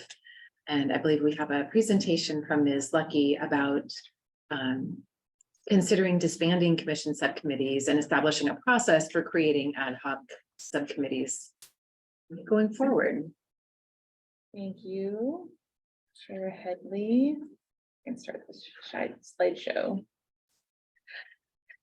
So tonight we're kind of looking at, there's a lot of environmental quality commission subcommittees that have been ongoing for probably a couple years now. And so I wanted to have a conversation about that, just because we do need to check in on the subcommittee. So the city council does this every year as well and on their subcommittee, and just get a view of like, are there things we need to refine in the scope, or do we need to create like specific ad hoc subcommittees? And there's some clear differences. So just to make sure that, you know, we're not, we're staying within the boundaries of, you know, all of the responsibilities and roles of the commission. And so I'm trying to give a brief overview of what ad hoc subcommittees are. And the city clerk is very knowledgeable in this, as well as the city attorney. So if there are any questions, if they're not here tonight, I can definitely follow up with them as well. So just as a context, so you're only going to talk about ad hoc subcommittees. Can commissions have standing subcommittees in addition to ad hoc, or are we only allowed to have ad hoc? Ad hoc. Okay. Now, if I remember correctly, we could have a standing one, but it needs to be designated by city council. Right. And I'm going to go through some of that. There's Okay. like some Take us nuances. through and then to we'll do that. our questions. All right. So again, going over ad hoc subcommittees, the current EQC subcommittees, and some of the challenges that are being encountered, and what to do going forward, and potential recommendation. So what is an ad hoc subcommittee? It's really limited in duration and time, and it has a very narrow scope as well. And it's dissolved automatically upon submitting its final report or recommendation to the commission. And generally, ad hoc subcommittees are formed, and maybe because there's an agenda item and there's an alternative policy or program that the commission wants to explore that staff hasn't analyzed. And so that's kind of where it is appropriate to form an ad hoc subcommittee. They work on it again for a limited amount of times, very, you know, specific scope, and then they deliver an ultimate report to the commission at the end of that process. Or, you know, the commission's maybe having difficulties reaching a decision, and so maybe they designate a few of the commissioners to kind of work with staff on kind of taking the thoughts of the commission and seeing what can be done to modify or look at the recommendation and bring it back. So I had to make a correction on my PowerPoint because I said more than a quorum, but that would be a violation of the Brown Act. So it's really no more than 3 commissioners can be on a subcommittee, an ad hoc subcommittee. And I will say, when I first started with the city, like 2010, it feels like so long ago, 2009. Yeah, 2009. You know, right before I came on board, the commissioners at that time had the city attorney come to them, I guess, before I arrived, and they were talking about it. So this does come up. It's not like it never happens. And so every now and then it's good to have that refresher and kind of figure out what really is an ad hoc subcommittee, and if you're falling within that scope. So an ad hoc subcommittee isn't a standing subcommittee with a broad scope, and it's not meant to go on indefinitely. Standing ongoing subcommittees really do become Brown Act bodies that require further process and protocols. So if you are becoming a standing body, then that requires, you know, a public agenda to be posted, minutes to be taken to allow the public to come in and participate, take public comment. And really, you know, the city council is a decision maker, so the commission's an advisory body, so they're typically the ones who can establish a standing subcommittee. And again, if it becomes more standing, there's just that additional staff resource constraint that may not be available to support, which again kind of goes back to the city council and trying to figure out like how to make that work. So the best practices for an ad hoc subcommittee, it really aligns with direction provided to the EQC by the city council. Again, narrow scope, time limited, usually no longer than 6 months, definitely not longer than a year. And the scope is within the roles and responsibilities as defined for the commissions, and typically involves limited dealings with staff, but there is a point where there's a check-in that's necessary so that, you know, all aspects of what you're working on is being looked at from the city process or implementation or staff resourcing. So that when it comes back to the commission, you know, they're able to make a informed decision on all these different kind of levers or limitations or constraints. Usually, yeah, we'll be the ones to tell you what the constraints are, the limitations, and try to work out a solution. So right now, the Environmental Quality Commission has 6 subcommittees. And I have an attachment to this presentation. I can pull that up later.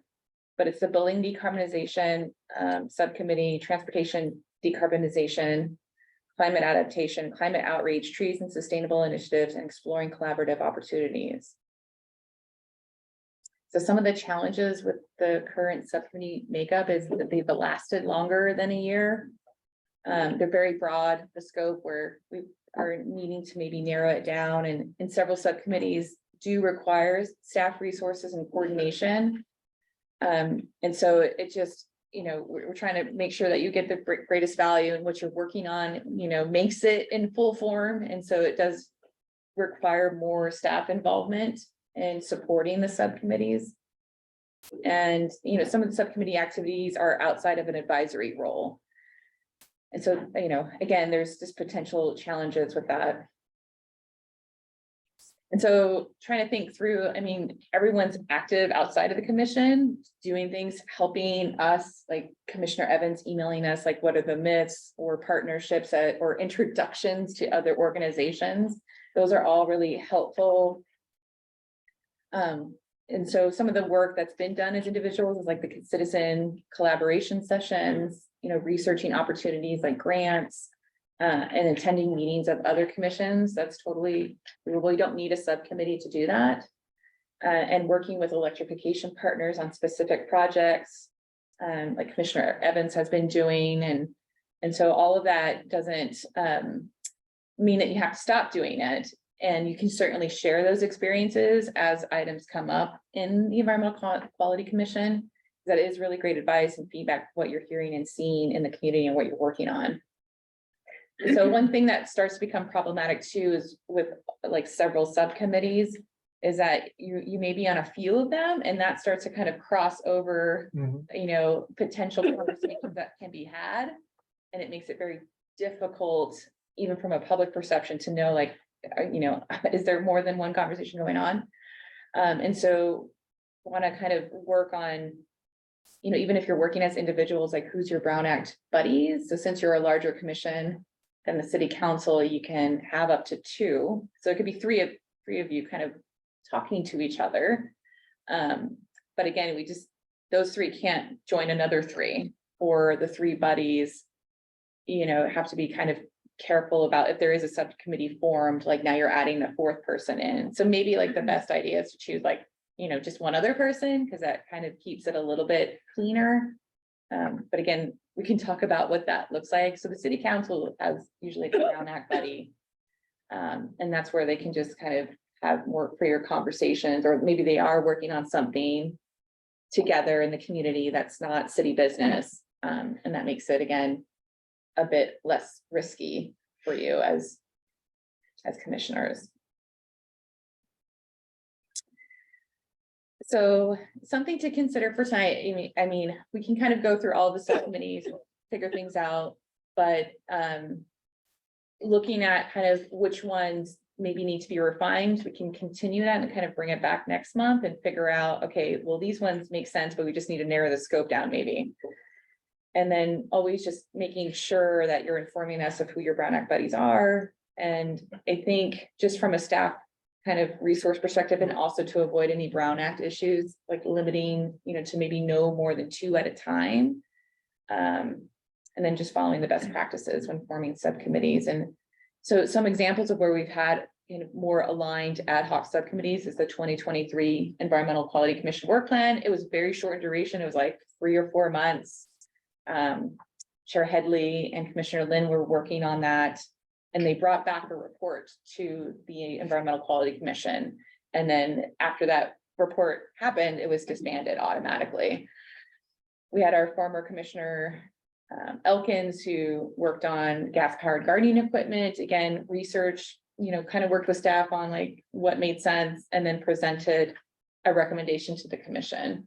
And so then that was, again, finished and done, and so that subcommittee was disbanded.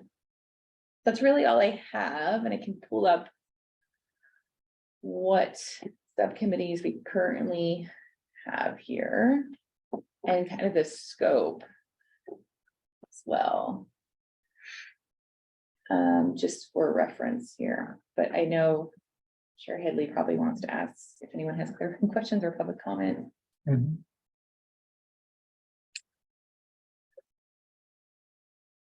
It's very small, I'm sorry. And then there's I the wish one it that's made- on the bottom, right? There's It's, one more. See, ran off the page. Yeah. Okay. Thank you for that. Ms. So I'll Lucky. bring this back up, so I'll just.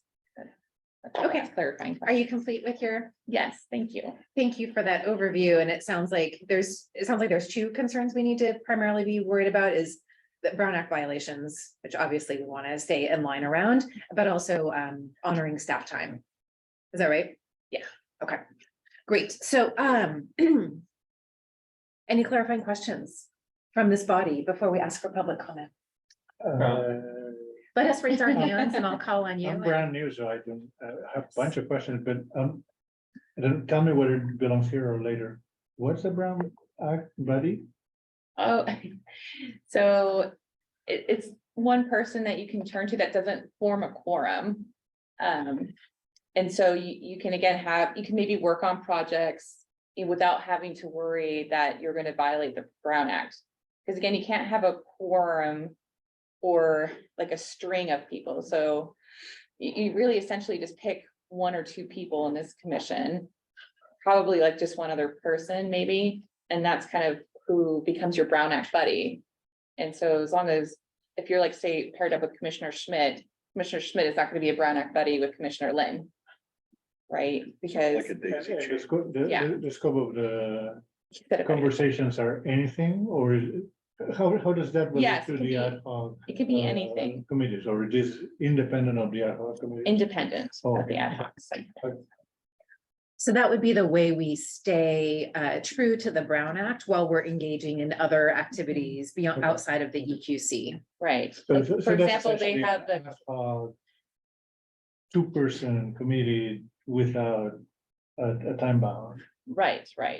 Well, so a good example is the community collaboration sessions. I think there's like at least 3 commissioners. There's 3 commissioners there, Yeah, Two now. except for McKenna, who joins ish Oh, anyway. yeah. But yeah, so it's complicated. That's a complicated one. Okay. But maybe another example is. but if these 3 were Brown Act buddies, they can continue on with the community collaboration sessions. But then if these 3 want to maybe join an ad hoc subcommittee related to like researching outreach or something like that, like I think it becomes a little bit more problematic. Again, hence the reason why we don't want so many, because it starts to get a little hard to unwind and figure out what's happening. But building on that, because I didn't have the question until you asked the question is, so now we're on trees and outreach, and that's pretty much all we feel like we can talk about.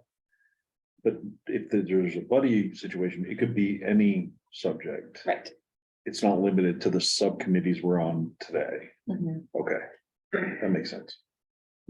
Okay, other clarifying questions, I think. Yeah, so if we have 6 subcommittees today and the recommendation is to terminate all of them and just reconstitute what we need. Are there any open action items for any of those 6 subcommittees that we need to be aware of if we in fact terminate those subcommittees? Yeah, so I think it'd be good to go through the list just to do a double check on it. So unfortunately, so I think, yeah, part of it is just kind of going through and identifying like maybe which ones to talk about next month and figuring out the scope, because I think it might take too much time. That's why the agenda title was a little bit narrow. But yeah, if we can get to a space where we understand, okay, here's, what we're thinking of and kind of refining it, and maybe We can't do it tonight, create it, because the agenda title doesn't necessarily have that. But then we could probably get through it pretty quickly next month. So, Great. And I just want to make sure we're still on clarifying questions because we have to call for public comment. Yeah, well, yeah, I Oh, think. and do you have Clarifying question as well, is the Brown Act buddy intended to also be temporary, or like, could it change? Or like, what is the time span on a Brown? Act buddy? it would be ongoing. Okay, but I guess the follow-on question would be, say I was really passionate about a specific subcommittee that I wanted to join, but now we would potentially run into Brown Act violations, could we reconstrue like our buddy Unfriend. such that we are compliant? I don't like it. Yes, you can do that. I think, and then just letting us know Yeah. is really helpful. Because again, if we get any kind of question or we'll be able to kind of track back either through like an email, like, oh no, like they've split off and. they're But it together. seemed like aligning this, the Brown Act buddies with the subcommittees makes some sense. Yes, and though if we're talking about, because we've essentially done most of our work since I've been on the EQC in subcommittees. And then things that have grown out of those subcommittees, but now if we're talking about disbanding most of them, the Brown Act buddies, I think become more important. Right. But also, sorry, just to make sure I have it straight in my head, so. Like Arbor Day, which is sort of a responsibility of this entity, I think, if I remember right. Yes. So instead of being the tree subcommittee who does it, it would be like a temporary Arbor Day task. Mhm. What do we Ad call it? hoc. Ad hoc Subcommittee. subcommittee. Yeah. Which would only focus on Arbor Day, and it could be, how many people could be on that? Three. Just three, so it would be three people organizing Arbor Day, and then when Arbor Day is done, they go away. Yeah. Okay. Right. They That's get beautiful. reconstituted. and both. Because what I'm, Okay. maybe, okay, that'll be Makes part of the, okay, any other clarifying questions? I think I know the answer, but double check here. The current subcommittees, they are also no more than three because of the Brown Act or Right, not? Yes. Okay. Okay, great. Is there any public comment? So at this time, if there are any members of the public who would like to make public comment on this agenda item regarding ad hoc subcommittees, you can use the raise hand feature and I'll be able to unmute your microphone. You can speak for up to 3 minutes. The commission.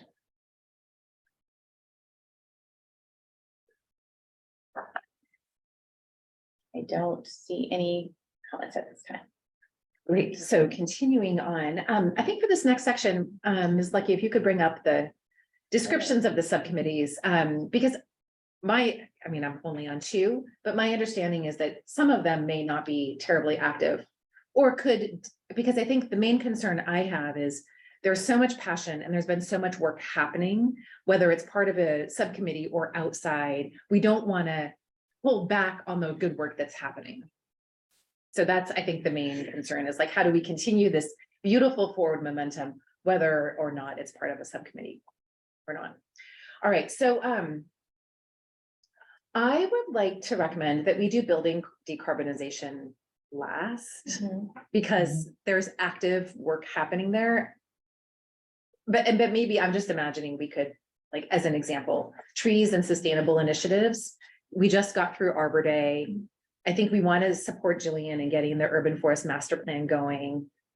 We could potentially disband this one and talk about something that's more specific at a future meeting. Climate outreach, we have been active initially as a subcommittee and then essentially acting not as a subcommittee. We've been acting as private citizens. So that one, in my mind, I kind of feel like Liz is taking that over and we don't have to think about it in such a broad way. Yeah, and maybe she can come back and say, we need help, we need the market segmentation, we need whatever. There could be a bunch of small subcommittees that happen in supporting the work that staff is doing. Maybe anyone can speak to climate adaptation, just as a high level, if that's active at all. Not active, okay. What about transportation decarbonization? Active, not active? Best of intentions, but Yeah, well, I mean, that's, I think the limitation that we're all experiencing. And then maybe the last one, scroll down, please, Or down? oh, down, yeah, the collaboration opportunities, is that Evans and Schmidt, yeah. Well, Okay. I mean, Angela, please jump in, but I think we're trying to make the case every issue that comes up that we want to collaborate, and it feels like it's starting to stick. So I don't know that we need a A subcommittee for it. subcommittee for it. I mean, as long as it's more an operating principle that I think we've been trying to. You're doing a very good job on that. This won't show it.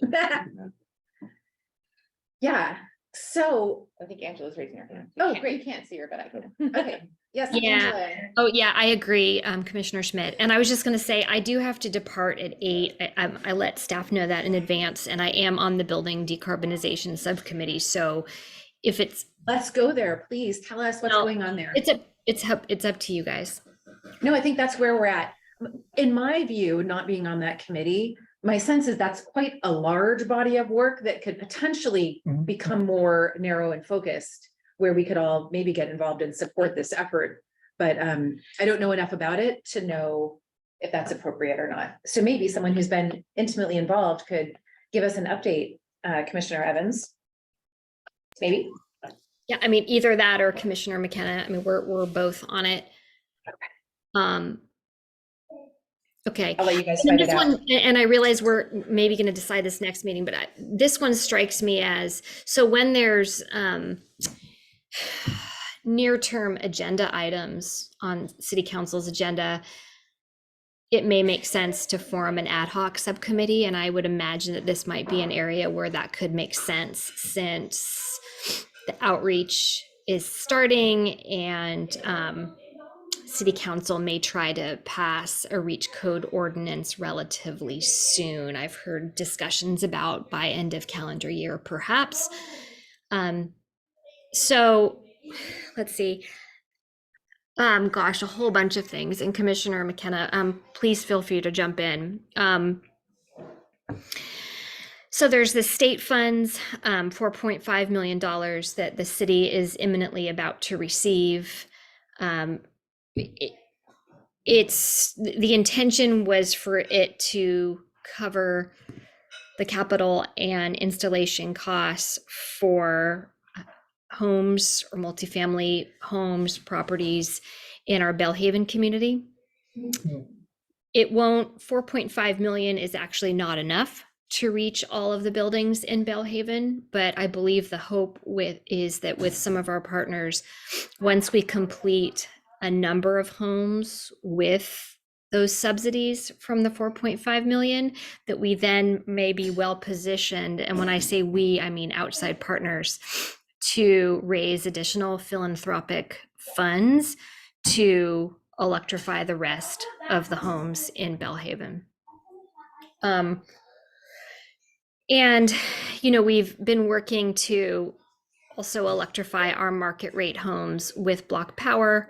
And I know PCE is planning to launch a direct installation program starting January 2024 that would allow anyone to call a number and say, hey, I want to replace my water heater, I want to replace my HVAC.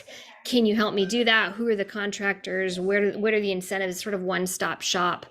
And in many ways that may essentially compete with the Block Power vendor, although Block Power tends to have quite a bit of expertise, as I understand it, in multifamily. And I believe that the PCE program is much more targeted to single family. And then, of course, there is supporting council, and there are many requests that they have asked of us. When I say us, I mean the building subcommittee here, to help them answer questions and get ahead of issues as it relates to this potential REACH code ordinance that they're hoping to pass potentially by the end of this calendar year. Thank you so much. Yeah, do you want Is there to? more? Go ahead. Oh, no, I was just going to say, Commissioner McKenna, do you want to add something to that? Because he's also extremely active. I don't have anything to add at this time. Okay.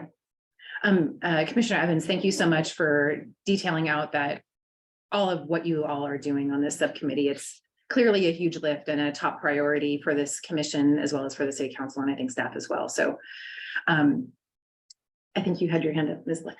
I did, yeah, so. One thing, so for example, next agenda, the plan is to bring forward like the 4.5 million and kind of how.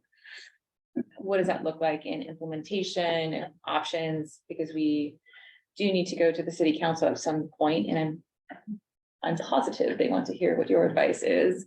So that would be on like that. an opportunity for a subcommittee to, Yeah, I think that would be good. So again, you don't, so there's still, again, there's enough time, like, so if you don't come to a decision like next month on, okay, what do we do with this 4.5 million? I think that's an opportunity to form an ad hoc subcommittee and kind of work with, staff or kind of figure out like, okay, what are the other options and kind of what else do you want to potentially include in that recommendation so that we can kind of move it forward.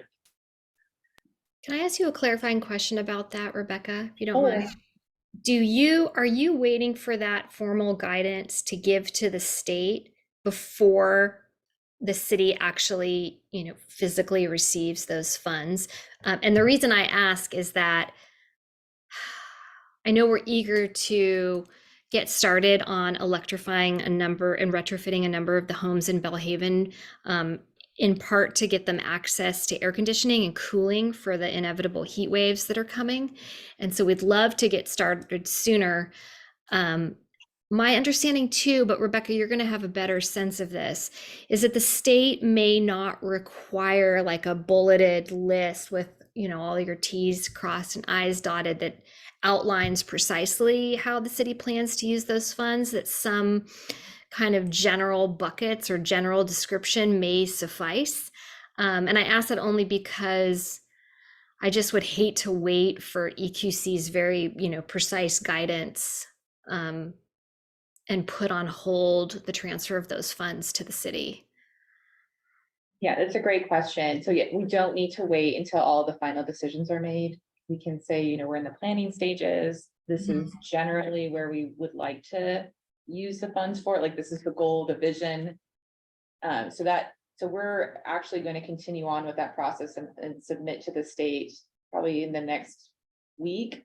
So I'm just going through like the final checkpoints internally and reviewing their draft agreement.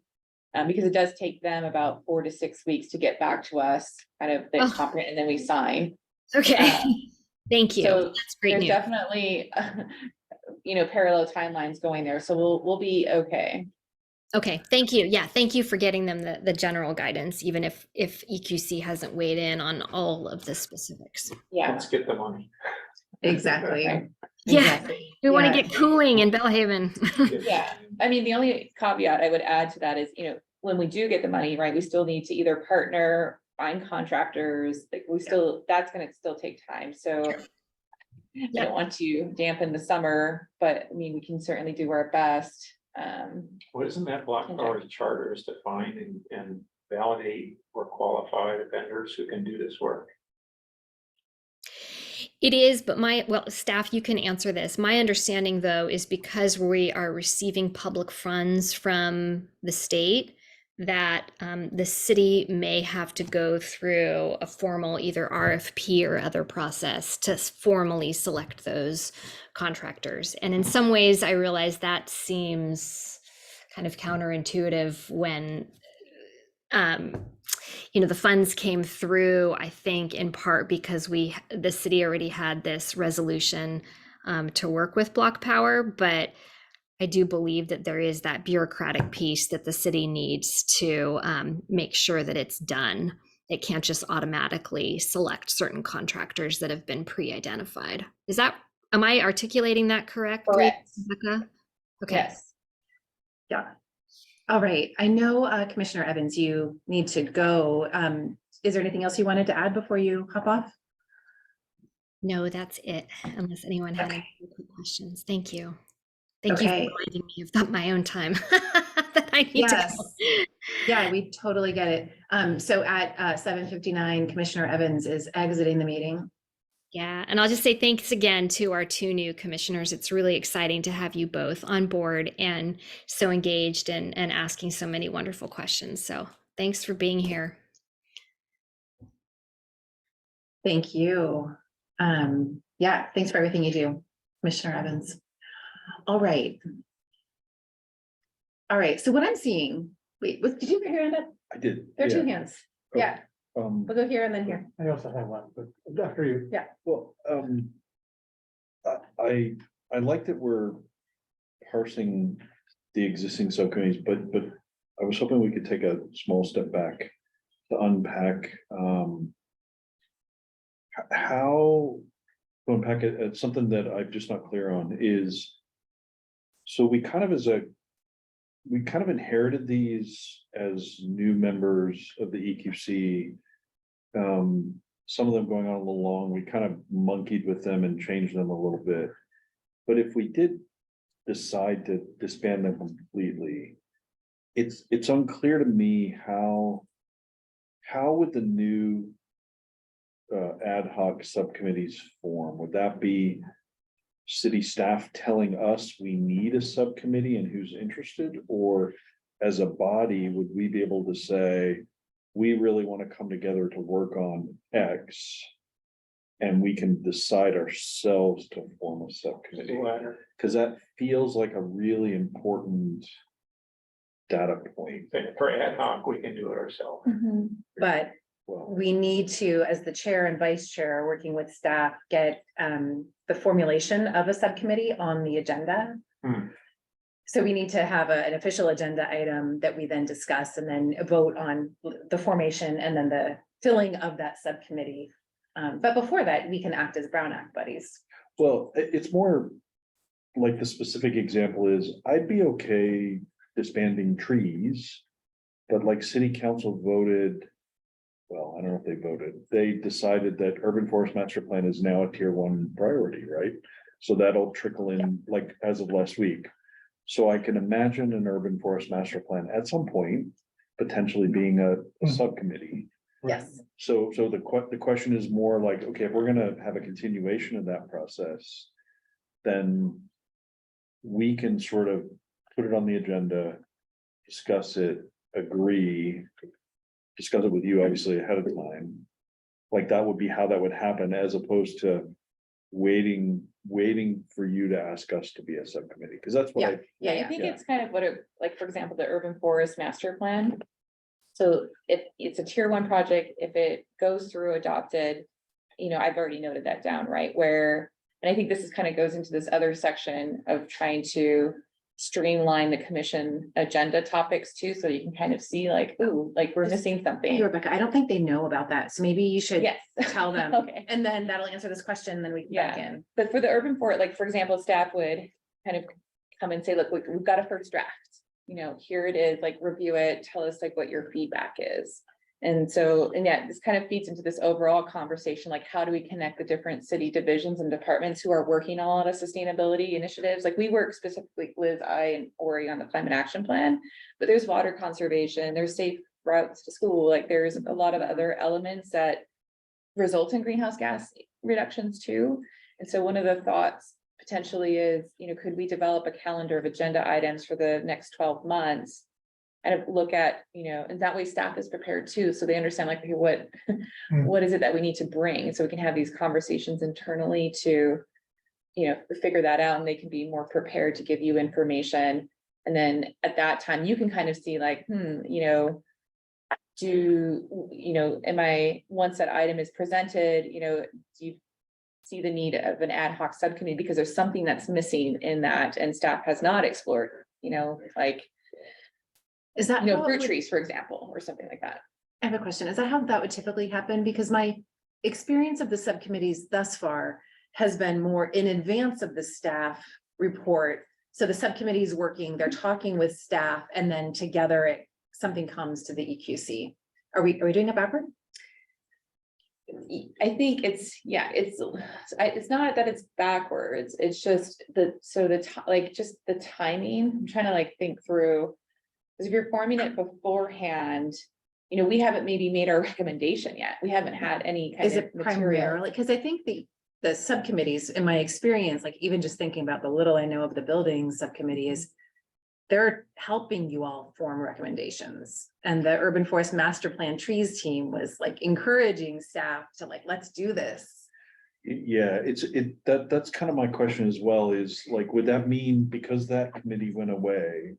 The way that kind of played out was Catherine and Canopy and I had a chat. Scott joined in, then Nancy and I became the tree subcommittee, so Nancy joined in, and then you guys became part of the conversation with, just so it started to turn into this EQC external hybrid thing to get it to kind of where it is. If we disband the subcommittee, would that mean that we could still work on this as private citizens, but we couldn't? And Brown Buddies. Yeah, but we couldn't, putting Brown Act Buddies aside, we couldn't have done it that way. We could do as much as we could without involving another member of the EQC. So like, I could have carried on with Catherine Canopy all day long, pulled you and the team in. Without the tree subcommittee and us, if we weren't Brown Act Buddies, then Nancy wouldn't have been part of that conversation. Does that make sense? I mean. No, I'm it just does trying to- make sense. And I think where the struggle is too, like, again, if staff haven't done and so there's an element of, you know, for example, Jillian, right? She's an arborist. And if somebody else is kind of coming into that and we're spending time of like having to upskill rather than giving our recommendation, there's potential limitations and efficiency. But what I would say in that situation, like if you're looking for something specific, like in the urban forest master plan, like you can form a subcommittee before it comes to the agenda, but maybe you're outlining, these are the things that we really want to see in the urban forest master plan. Like we Okay. really want to see equity addressed, you know, or we want to see these things. And those things can be then passed on as feedback to staff. But again, it's very short duration. You're giving a report back to the EQC. They're saying, yes, we agree with the subcommittee's recommendation. Got it. And then I can kind of pass that along That makes sense. to staff. And another example could potentially be, we decide we want to look at something else entirely that staff's not thinking about. We form the subcommittee, go off, make a recommendation. If we all Yeah. approve, it goes to city council. And then maybe they decide to direct staff to do something. Which is kind of what their enforcement, that's kind Right, of I how. think that's how we urban did the forest leaf master plan- blowers too, yeah. Yeah. Yeah, okay, So we could form, so that's, Or even the It's very roles and specific. responsibilities Okay. update that we did. that's true, yes, yeah. so if we felt passionate about, because that's how urban forest master plan kind of happened, Yeah. right? We Yeah. went to city council and we said, you know, please make this a tier one Right. priority, and thankfully, like 3 of them said, yeah. I mean, poor Nikki, but like still, you know, Yeah. But I think it's just to be careful of how many we're forming at the same time, so you Yeah. kind of have to then prioritize like which ones, and Exactly. maybe how how short can it be completed in, like 2 months, you know, that's Yeah. helpful. So the things So I'm my- hearing. My Oh, yeah, question go was ahead, sorry. actually I think it's similar to, is very related to what we were talking about. And now your last point is, I think that one of your slides said that the proposal or from the staff was to have no more than 2 subcommittees at a time. Is that what it said in there? Potentially, yes, yeah. Because that More seems than- a bit different than what I'm hearing, and that was my question. If there are only 2 subcommittees at a time, each one is no Yeah. more than 3. That means that there are at most 6 members of the committee engaged actively at a point, which, As official EQC members, it doesn't, sorry? as official members of the Yeah, EQC, yes, but right. it doesn't inhibit our ability to do all Right, the other right, things. and then we also have the buddies, but. Yeah. And again, it could be completed in a couple months. So once that work is done and you report back to the commission, you're disbanded. So Right. then there's opportunity to Right. create, Personal else. yeah. but how would that work? So sorry, and I really am just trying to get my head around this. So I was actually a member of 350 before I was a member of the EQC. And you were too, right? And then, and then you kind of chimed in, and Tom was a longstanding member. So I guess the question is, if we're part of like tomorrow night's meeting, a few of us will be there for Cade's thing, for the CRC. So how does that work? Like the 350 is a really good example. I think we ended up with 4 members of the commission on the EQC, on 350, not by design, but more by, Mhm. and then we tried to trade off and go, well, you go this month and I won't go. So I don't think we ever crossed the line, but we had multiple members, because it's a community group. So how does that work? As far as subcommittees. Yes, that's a question I was thought. We might need to ask the city clerk and the city attorney on just. That, but yeah, keeping the consistent group, and that's again, the beauty of the ad hoc, because once it's kind of done, if it's a couple of months, you don't have to worry about this potential issue. But it's less about the ad hoc and more about. Or more about like, the, it's a small city, right? We're all involved, like, not to Yeah. bring up Earth Day again, but like, a lot of us want to pitch in and help, but Mhm. are we doing the wrong thing just because we're all members of the EQC? So maybe as an action, you could send us some direction around that, Rebecca. Yeah. and reminders. All right. I'm hearing that there's a current need for the building decarbonization subcommittee to remain and potentially even have babies. But the other ones don't seem to be terribly active at this moment. Can I ask a question? Some Yes. transportation, decarbonization, what's the background of where that has been? I mean, I think we expressed an interest, when I was part of 350, there was, 350. it's 350 Menlo, which is John's organization with Lindan. The previous folks who ran that tried to assign people into specific roles, so I was oddly enough the EV lead for that, and then I think the person who was running it got a job and left. And it's a little more general, so I wanted to continue to work with the EV stuff. And then we've been needing to connect for, I don't know, a couple months, and then Earth Day happened, and Arbor Day happened, so we haven't. It was more just time and bandwidth, so I think I had an interest, John had an interest, and we just hadn't had a chance to connect. I don't know, does that sound right? Yep. So, I mean, I think at the meta level, buildings and transportation are the two biggest categories as part of the. Yeah. So. So we could keep that one Yeah. and revive it Mhm.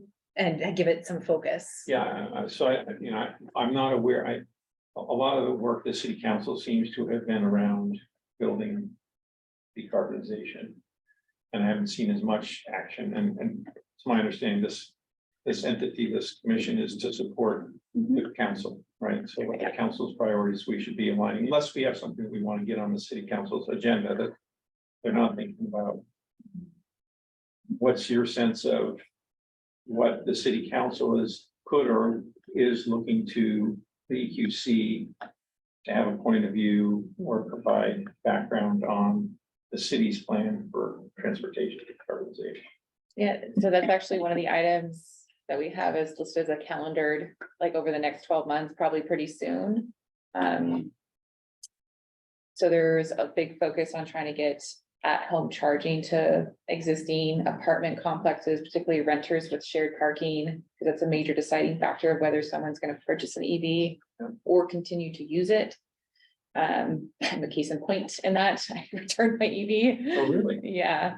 So that's one aspect, and more public charging, that's not necessarily like at a company, but kind of, in parks maybe, or places where you maybe don't feel like you have to buy your kids something in order to charge your car.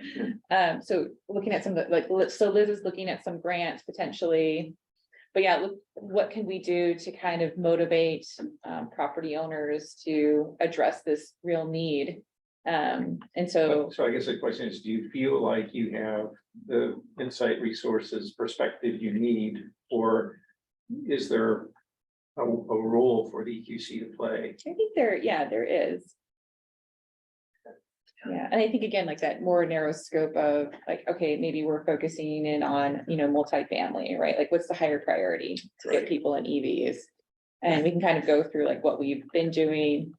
Again, it could happen once we bring it, you could form the subcommittee or form it beforehand and kind of, we can have an initial meeting and figure out, okay, these are where things stand. Because I actually did get data recently from PC about who's been participating. Thank you for that, Rebecca. I wanted to answer your question too. I think city council is also really appreciative of the outreach that this committee has done. That the people who've been doing the community collaboration sessions has been doing, and that was part of the outreach subcommittee-ish. kind of, not really. But I think they would like to see us continue to do work around climate outreach. And now that Liz is here and is ready to go, part of me wonders, should we also keep the climate outreach subcommittee, reconstitute that to support this work that's happening now? The community collaboration sessions will continue to exist as a separate thing, unrelated to the EQC, but support, I don't know, sister thing. So I see 3 priorities that are currently out there with the urban forest master plan coming up whenever that seems appropriate. So building, I would love to see building decarbonization, transportation, and climate outreach, but have it be more narrow, focused. I would love to see those stay. Yeah, and I think, so for the climate outreach, so just, I think that's also a good intersection too, because what we're talking about is building electrification. And the climate outreach is something a little bit larger, and so that's. Potentially, I mean, we could reformulate what it is. Right. Because there's I a see what you're lot, saying, yeah. there's a lot under the building decarbonization that could potentially be, Mhm. one could be, Supported Okay. by, yeah, like market segmentation, one could be communications all around commercial properties, Yeah. one could be all the case studies. It could be like that. Mhm. Could I make a quick thought or just throw the thought out there is, I think a lot of the reasons these exist are, these are topics that we all know are important. And so I think our structure felt like it was subcommittees. Could we make these a guide to regular agenda discussion points? As opposed to standing, because I feel like we're getting now back into 6 subcommittees again, right? And Yeah. could we say like, this is our kind of guide for things we discuss as a group to understand kind of where because like, I don't want to lose climate adaptation because that's about Bellhaven, that's about their You know what? needs. I feel So I'm, The work plan that we created at the end of last year, I feel like is our guide, which the subcommittees aligned with the work plan, which is why we have them. right. But maybe the work plan is more the guide, and then we That's- figure out when the subcommittees are needed. Yes. Yeah, go ahead. So trying to put, I'm sorry, I didn't see her. I mean, my point's just gonna be really similar, I think. Like, if we go through all of them and read them again, we're gonna be like, wait, this is really important, we should keep it, and it's more like. We can use, it's all captured in the work plan, like you said, like everything from these subcommittees, and I think. It's more, we're just changing our model in terms of how we actually implement them in terms of like our ad hoc subcommittees, but like obviously we're gonna. Work through all these things because they're important, and it's just kind of how we prioritize and actually execute them, because like they're standing, but like you guys said, like using transportation decarbonization is really important, but we didn't get a chance to work on it. So if we prioritize and like have an ad hoc one, then we're actually gonna work on it and have time for it, right? Thank you. I mean, I agree with that one. The comment I was going to make was about trees and the climate adaptation part, but I realize that I don't understand what this new priority of the urban forestry thingy is. Is that a new committee, or is that, I mean, how does that fit with what we're talking about here? We've been talking about the urban forest master plan, encouraging the city to create one as part of the trees and sustainable initiatives subcommittee. So that will be done within the committee? Well, I think what we're talking about is, let's get rid of that subcommittee, and when it becomes time to focus on the urban forest master plan, create an ad hoc thing, do I some see. work for a couple months, Okay. pass it off to Jillian, disband, maybe reconstitute at some point in the future. if And we need to. we can still, I was gonna say agitate, we could still be everybody's pain in the tail to get that moving forward, but we only talk about it with our Brown Act buddy. Yeah. As opposed to. Right. Right, that's, like, it doesn't mean we have to stop working on it. Yeah, because again, the idea is you need to produce a product. Yeah. That comes back to the commission, so yeah, like you just need to be. Mindful of what that looks like, yeah, so that's why it's more preferable, like we have, and that, again, we're working on like, so the chair and the vice chair. Hopefully, we can kind of work on a potential calendar of items to bring back to you in the next month or two. Yeah. And you can kind of see, are we hitting each of these sections? Kind of what are we exactly discussing? But again, we don't want to have that conflict like where you're working on something and we haven't presented it yet, and it's kind of like, it just becomes a little bit difficult, or we have to kind of stop working on something because we're trying to. So there's enough time with, unless it's time sensitive, that's the only thing I would say. But even like for building decarbonization, we've been talking a lot about permit streamlining. That's a really good one. Where, you know, there could be a report produced from the subcommittee to kind of say, here's what we're seeing in other cities. You know, we would like to give you feedback on, we want you to issue permits, you know, same day or. But we can still work on it. This is where I want to make sure I'm crystal clear is we can still work on it as private citizens to get it to a point where, because what I don't want to, I want to be really careful is, like the urban forest master plan was a weird hybrid of private citizenry and then adding in the EQC and then staff. So it doesn't shut us down from working on something as private citizens to get it to Yeah, a. to build support. But I Yeah, think the power of creating a report and bringing it to the EQC Yeah. is we get the report, we vote on it. And once we voted on it, we can act as a body. So the chair and vice chair can say, as the EQC, right, this is important to us. Yeah. And that becomes formal guidance to the city council. Whereas if we're just acting as individuals, it doesn't really become part of the formal guidance that we're giving. right. Is that right? So process-wise question on this one, say that there is an ad hoc, this is the same thing as the committee, so I'm just showing my ignorance about how it works, but We're all But- learning, it's okay. an ad hoc comes with a proposal or with a report to us. At that point, the people who are not in the ad hoc have not contributed to that discussion because that's the whole purpose of having the ad hoc. Yeah. So now it comes to the meeting and then the outcome of that can be, oh, we disagree, we need to continue working. It could be, I haven't seen that in the last year. What usually happens is the report gets better as a result of other people's input. And then it becomes part of the official recommendations that go to city council. So. But we so could it comes- potentially not approve it. I'm sorry, what? That would be drama. We could deny it. I just haven't seen it happen, Yeah, you know, but it would need to be like, because usually the ad hoc committee would say, we recommend X. And then we have to vote. Yeah, and I would say there's a lot of closed staff involvement too. I mean, because we want it to work. Yeah. You know, and that's the other kind of issue, like even as individuals, you know, it helps us also prioritize the staff resources, right? Like, do I answer this or do I go like help the subcommittee that has like an urgent priority that they need to come back to the EQC with?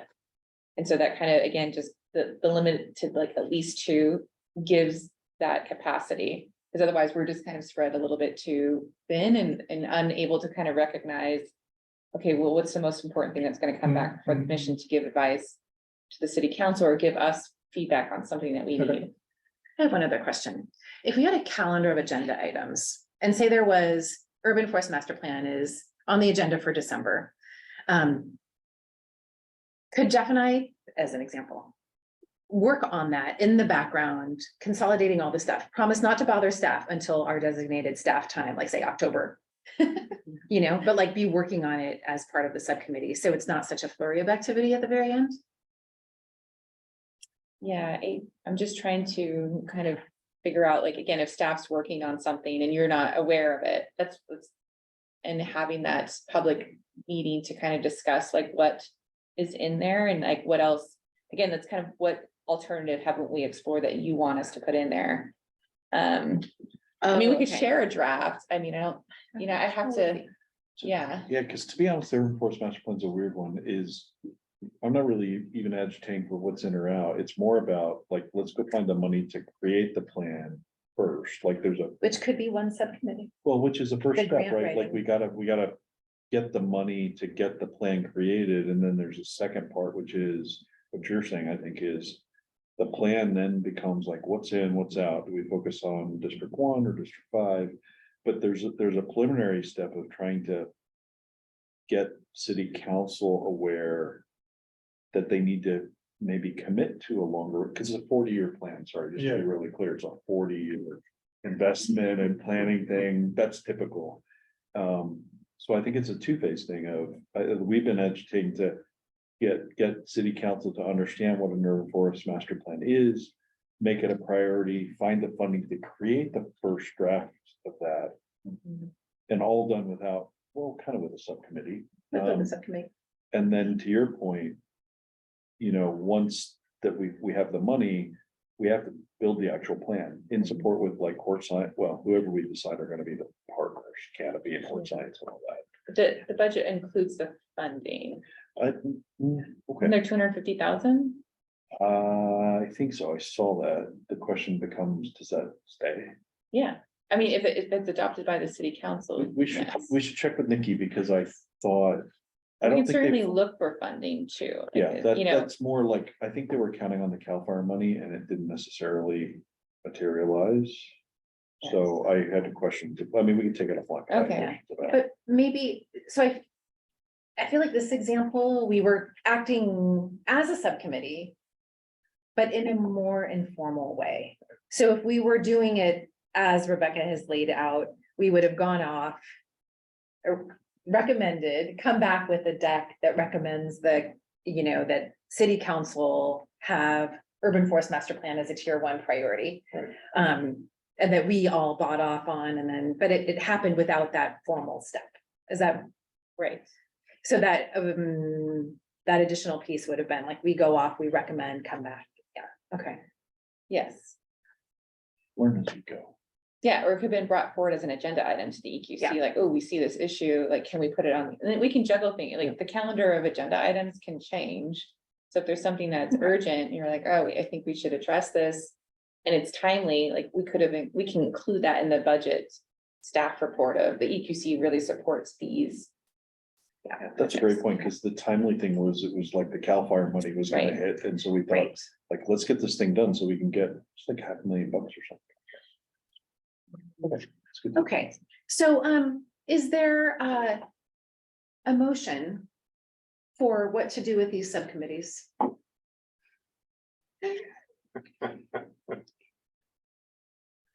We were considering disbanding some or all of them. Do we feel okay with that, Angela, here, doing that? Well, we have a quorum. So we can act. We have her input. It seems that, I think from her view, the work of the building subcommittee is important. I would not recommend discontinuing that one So personally. I would, based on what I've heard, be prepared to put a motion out that we maintain the building decarbonization and climate outreach subcommittees. Until we know more about the city council's plans and needs for transportation. And then, because they are ad hoc, we could add it later if we needed it. And disband the other 3. There's 4, one isn't visible. Currently, Or- yeah, sorry, there's one at the bottom.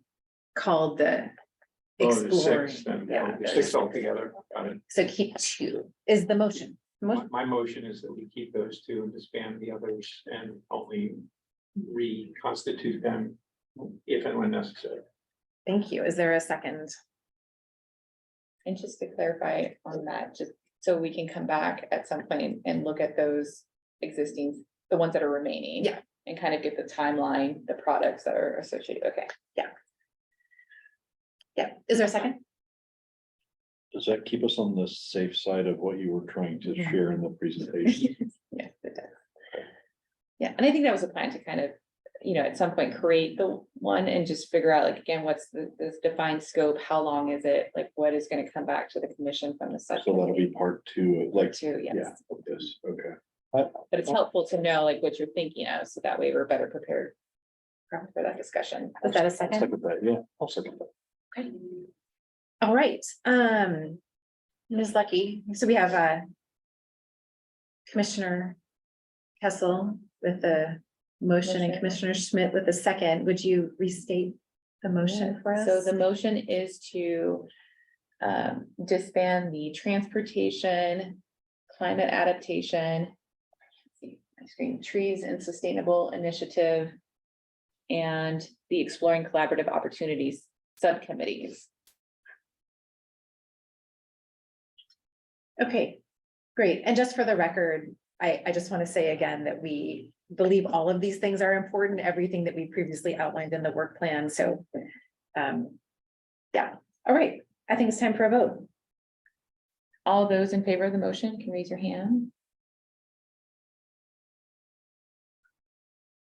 Can I abstain? Because Yes, you I can haven't had abstain. time to look at everything that's on those lists, and I don't understand exactly how buddies work and all that. So we have 5 in favor, 1 abstaining, and Commissioner Evans has left the meeting. Okay, So it passes. okay. It passes. Yes. Thank you. It passes. All right, well, we're over what we usually do, but this, we now move to agenda item E, reports and announcements from staff and commissioners. Staff, do you have any updates? Ms. Luck, can I go last though? Yeah. I want to pull up one piece of information for you. Yes, okay, do we have any updates from commissioners that we haven't already heard? We've had a lot of free-flowing discussion tonight, so. But there may be exciting things. Anyone have anything to share? All right, that was fast. You're still gonna wait for me, okay. We're ready to I go. can make one announcement. Yeah, go ahead. Tomorrow night in, I don't know if it's relevant, but tomorrow night in Pacifica, there is a PCE grantee presentation on home electrification, so. Where is that? I believe it's called the Pedro Point Firehouse in Pacifica, and I believe it starts at 6:30 PM, but I can provide details if anybody wants them. Thank you. All right, were there other? Did you have one? I was just gonna say, so urban forest master plan is progressing. It did become a tier 1 priority for the city, which is great. We'll investigate like which parts of the budget are real and what's gonna happen. And then hopefully at some point we'll be able to bring that back. Just so everybody knows as well, we base that off of the fact that East Palo Alto already has an urban forest master plan. So the idea was we cut and paste a lot of what they did for Menlo Park. And then we have partners like Canopy who plant trees. Catherine, the previous exec director, helped us shape it. So the interesting part about that is like we thought we could get some CAL FIRE money. CAL FIRE decided not to provide that urban forestry grant this year. So there is some background context and work. But hopefully that becomes an agenda item that we can bring back to the EQC as it sort of makes its way through the process. So anyway, we'll keep plugging away at that one. And I have one more update. We had our 5th community collaboration session last Thursday, focused on lessons learned from the storms. We were looking at the intersection of the grid resilience and our push toward electrification. And we were concerned that with the grid going down 4 times for Menlo Park, that people would be hesitant to electrify their homes. So we wanted to have a conversation. And it was really quite successful with MPC Ready. Lynn Bramlett was a great partner in this. And we had 3 city council members there, and Stephen Stolte, the assistant city manager, was there. And I don't like maybe 23 participants overall. It was in person and very active, and we got lots of ideas. And actually Angela Evans had a beautiful doc that she had created about different portable things you can use when the electricity is down. So it was, I think, very helpful. You know? What are these community collaborations? Oh, right, the Fire chief. fire chief. Yes. What are these? community collaborations? This was an outgrowth of the EQC's outreach subcommittee. Okay. But more acting as individuals.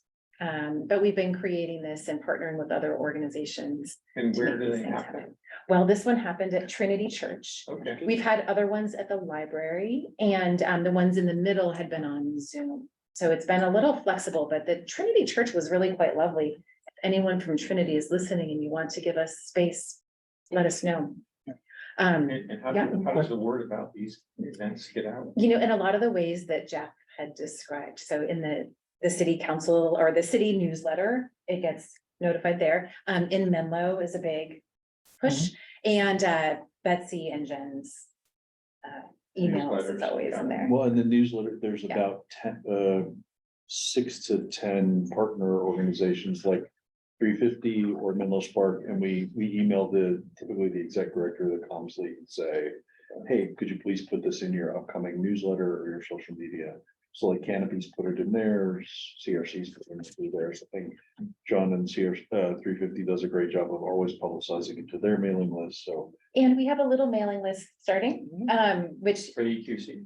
well, for everybody who comes, and I can add you to it. Okay. If you like. All right, yeah. So yeah, Just to clarify, the event I talked about at Pacifica is called Electrify Your Home and Save Money. And it's held at the Pedro Point Firehouse in Pacifica tomorrow night at 7 p.m. And then there's a similar event on Saturday at the Belmont Library called a PCE Climate Talk. That'll be at 3:30 on Saturday, the 20th at the Belmont Library. All right, rock on. Thank you all with these announcements. It looks like Ms. Lucky is Yay. ready. okay, so I already mentioned working with a calendar of agenda items for the remainder of the year with the chair and the vice chair. I also attended and I saw a lot of familiar faces at the Peninsula Clean Energy Citizen Advisory Committee, where we were advocating for PC to help support funding to electrify our pool and support with getting EV charging for our city fleet. Those projects have pretty high costs associated with them. But also the pool is one of our biggest emitters for our city operations as far as building energy. You'd be astounded to see how much it's like almost heating a whole nother building. So yeah, and our pool equipment's going to be going out. Well, it needs to be replaced, a few of the gas water heating equipment in the next couple of years. So we're hoping to get that started as soon as possible. Did they, So they did recommend to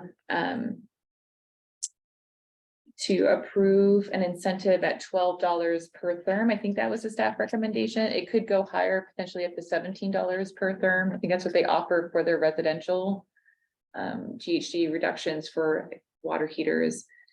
And that, they're looking at potentially offering up to $1 to $3 million, per year. So there'd be kind of a process where they determine like whether your project is urgent because the equipment is going to be going out very soon. Or the amount of greenhouse gas reductions, it would reduce. So that was really good. And I think the next step with that is that they would go to their board in the next couple of months, because the Citizen Advisory Committee did also ask that they kind of accept early applications, because it's going to take some time to stand up the program. So Brisbane also participated as well, because their pool equipment is just hanging on for dear life at this point. And so they're desperately looking, to help support some of this funding. And the pool electrification projects are just, the costs are, so for the pool, just to give some sense, for the Bellhaven, the new pool we're putting in, that'll be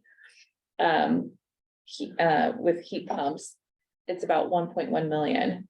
And so our estimate for the Burgess pool is 1.8 million. Brisbane is 1.7 million, and they were still trying to use their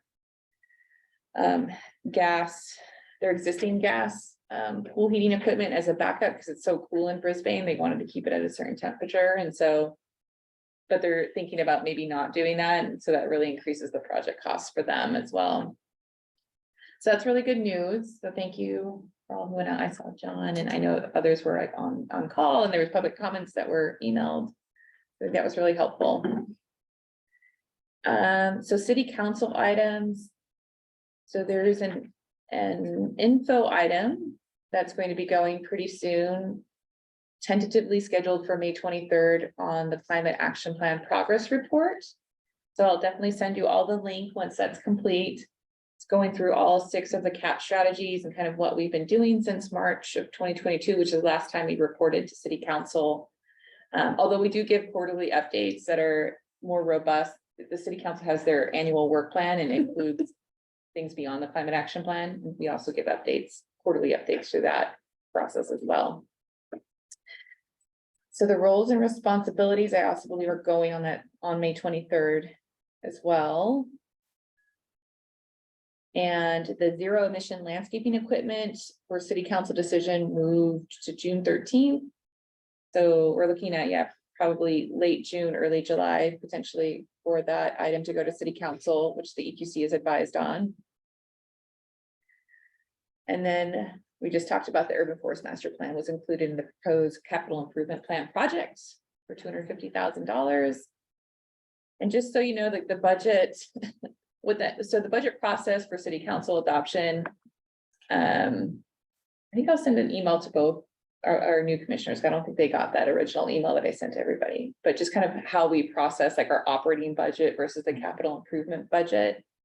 But for city council, they're looking at June 1st, June 13th, and June 27th to discuss the budget. So by June 27th, they need to adopt their budget because we start our fiscal year on July 1st. What were those again, Rebecca? June 1st? June 1st, the 13th, and the 27th. But those dates can change, so just. There is a budget workshop on like the 8th. First, Okay, Yes. great. Did you have an update on the other items? Yeah, so I'm still going to. Okay, Yeah, so for existing building reach codes, so we don't have a date. Oh, sorry, I actually meant about the capital improvement. Oh. So I know the trees is tier 1, but there were Yes. other ones that we were looking at. Did Yes. those get in? Working on it. I can give you an update. I'll go back and check. There was a lot of discussion at that meeting. 12 or 13 things that got in, and Nikki said, that's great, but then we're gonna have to deprioritize, not just environmental, but like deprioritize other areas. Okay, so it's not finalized. It's not finalized. Okay, cool. Yet. Carry on. I bet Thank the you. Give a quiet summary. zone, I bet the quiet zone makes it in though. There were 20 people who showed up to this. About that, yeah, I know, but like, there were lots of people at that meeting who were. Yeah. Yeah. At the city council meeting last week to talk about priorities. Hey, guys, I'm gonna Oh, sorry. let Rebecca finish because we want to get out of Yeah, here. yeah. We just, we try to end by 8 usually, and I know people have families and stuff, so. And so for existing building reach codes, we had originally planned a study session for the end of June. So we're still taking some time to perform our legal analysis on the Berkeley Ninth Circuit Court decision, where the Restaurant Association sued Berkeley. And the most recent court ruling is saying that their reach code is in violation of federal energy efficiency standards. So it's a lot to take on. A lot of cities are kind of grappling with this. And so we're taking a hard look on kind of the way Berkeley has developed their rule versus how we've developed our rule and what that means, what's the risk to the city. And I think until we know those answers, we really just need to get those solidified and figure out like when we can have a study session. So that's kind of on the to be determined bucket right now. But I'll keep you posted as things progress. just the Berkeley ruling was opposed to the way they did their municipal code as opposed to a building code ordinance. Is that right? They didn't, the ruling mean, didn't affect the specifically, yes, reach for- code for the. building. And I think that's what we're trying to, I mean, I'm not an attorney. Yeah. There's definitely a lot of support. We're in a meeting today with 198 other cities who are also trying to figure out what this means. And like how cities are implementing their reach codes with this current court ruling, how to proceed. It's still very unclear is all I can say. Yeah. It's not quite settled yet, that dust. Okay. And permit fee waivers granted to date. That's what I was trying to pull up. Where to go? We've granted $11,446,000 in permit fee waivers and credits. So we've had 28 gas to electric water heater conversions. This is And- 2023 data? Yeah, so this is to date, yeah. And 28, oh yeah, so I said 28 gas to electric water heaters, 9 gas to electric space heating, like HVAC conversions, 10 electrical panel upgrades to support future electrification. And then 1 backup battery installed for a building. Exciting. Is that for 2023 or to date from the date the waiver From, Took yeah, effect. yeah, it took effect. So the waiver took effect in August 2022. Oh, okay. Thank you for that clarification. To today. Do you have an update about the Bellhaven Pool electrification situation? So I believe that it's, oh yeah, it's a great question. So that I believe is also going on May 23rd to the city council. And so looking at potential options, so we're definitely not going back to gas, but just trying to figure out how to resolve the noise issues in the best possible way for the residents that live around the pool. Okay. Great. Anything else? And then, yeah, just the next month's topics are, got a couple of potential items. Usually we do about 2. As you can see, we get into deep discussions. But looking potentially at, of course, a 4.5 million, kind of scoping out the subcommittees, the ones that are remaining a little bit more and deliverables, timeframe scope. We're hoping to also bring the annual city arborist reports to the EQC, the Tesla pilot, the Tesla police patrol pilot, and kind of reviewing our upcoming vehicle purchases as well. That's what you get to look forward to for the next few months, potentially. And then again, the calendar of items that we'll bring forward too, so you can kind of see if there's anything missing that you want to work on. I'm sorry, what was number 2? I There's a don't- 4.5 million Tesla police pilot, and there's one more. Arborist report, Thank you. talking about subcommittees Okay. and the calendar of items. Mhm. And just on Jillian's report, there's a few data points that we've heard about that. If we wanted to make sure those were included, do we coordinate that for you? I think we've already sent her a couple of emails. Yeah. Okay. Didn't we? Yes, you did. I Okay. did for them We're on shortly. it. I'm just. We're so on it. Yeah, I'm losing my mind. Tash Commissioner Schmidt did a great job. Sorry, yeah. I do have time too. But if there's anything new. No, I just had totally forgotten those. Yeah, because we wanted to hear about the impact of trees due to the storms and other things like that. All right, well, are we at the end? Yes. Okay, so it is 8:46 and we are now officially adjourning our meeting. Thank you all for coming. Thank you for any members of the public who and staff potentially, I don't know who was online, but thank you for being here and we'll see you in a month. Very good. All right. So informational question, what are